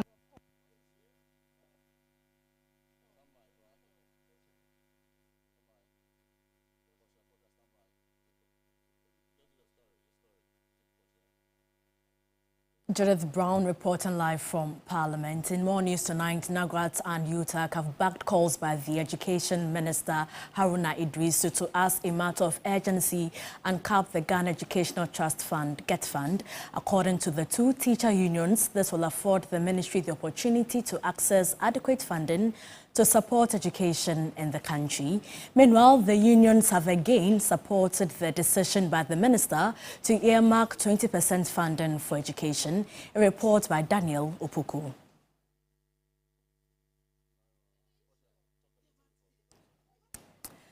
We'll take the story again by the 2 teacher unions, that UTAG as well as Nagrat, who are calling on the Education Minister to uncap the GET Fund.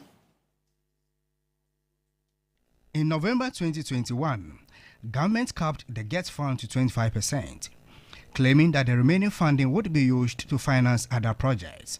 Education Watch, a think tank organization, kicked against the decision, but government failed to comply. According to the Education Watch, the capping would affect over 5,000 schools under trees, while over 4,000 schools would not have access to junior high school facility. But government failed to consider the concerns of Education Watch and other teacher unions. Currently, the Minister of Education designate Haruna Idrisu has indicated plans to uncap the GET Fund. 2 major teacher unions, Nagrat and UTAC, have lauded the decision. President of Nagrat, Nje Kabonu, said the move would ensure adequate funding for education. That commensurate infrastructural development did not take place. That is why we are still running the double track. So if the minister designate is indicating that GET Fund will be uncapped, it will free resources for GET Fund Secretariat to be able to recommence the infrastructural development in our schools. A former national president of UTAC, Dr. Harry Agbanu, lauded the sector minister designate for the decision. So it doesn't make sense to me that a fund that is dedicated to education, we decide that we'll cap it, and then when a certain amount is reached, the rest of the money that comes in should be diverted into something else. No. Both leaders appealed to the minister designate to indicate sources of funding for first years in the tertiary institutions. When government makes promises, it behooves on media men and women like you to ask government, you have made a promise, where is your source of funding? So as for that source of funding not to affect already needy areas. Let us see how government gets the funding, the source from which it gets the funding, and let's see how it implements the policy. Something that the ministry would have to decide, whether you are going to hand cash to these people or you hold this as a credit for them, so that in their second year, when they are supposed to pay whatever bill, academic user fee or whatever, that is rather used to defray that for them. But I think that it will be deceptive if the government does not, carry through that promise that he made to the Ghanaians, based on which some people probably voted for.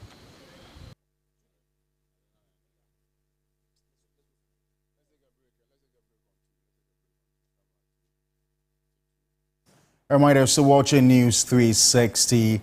We'll go for a quick breather.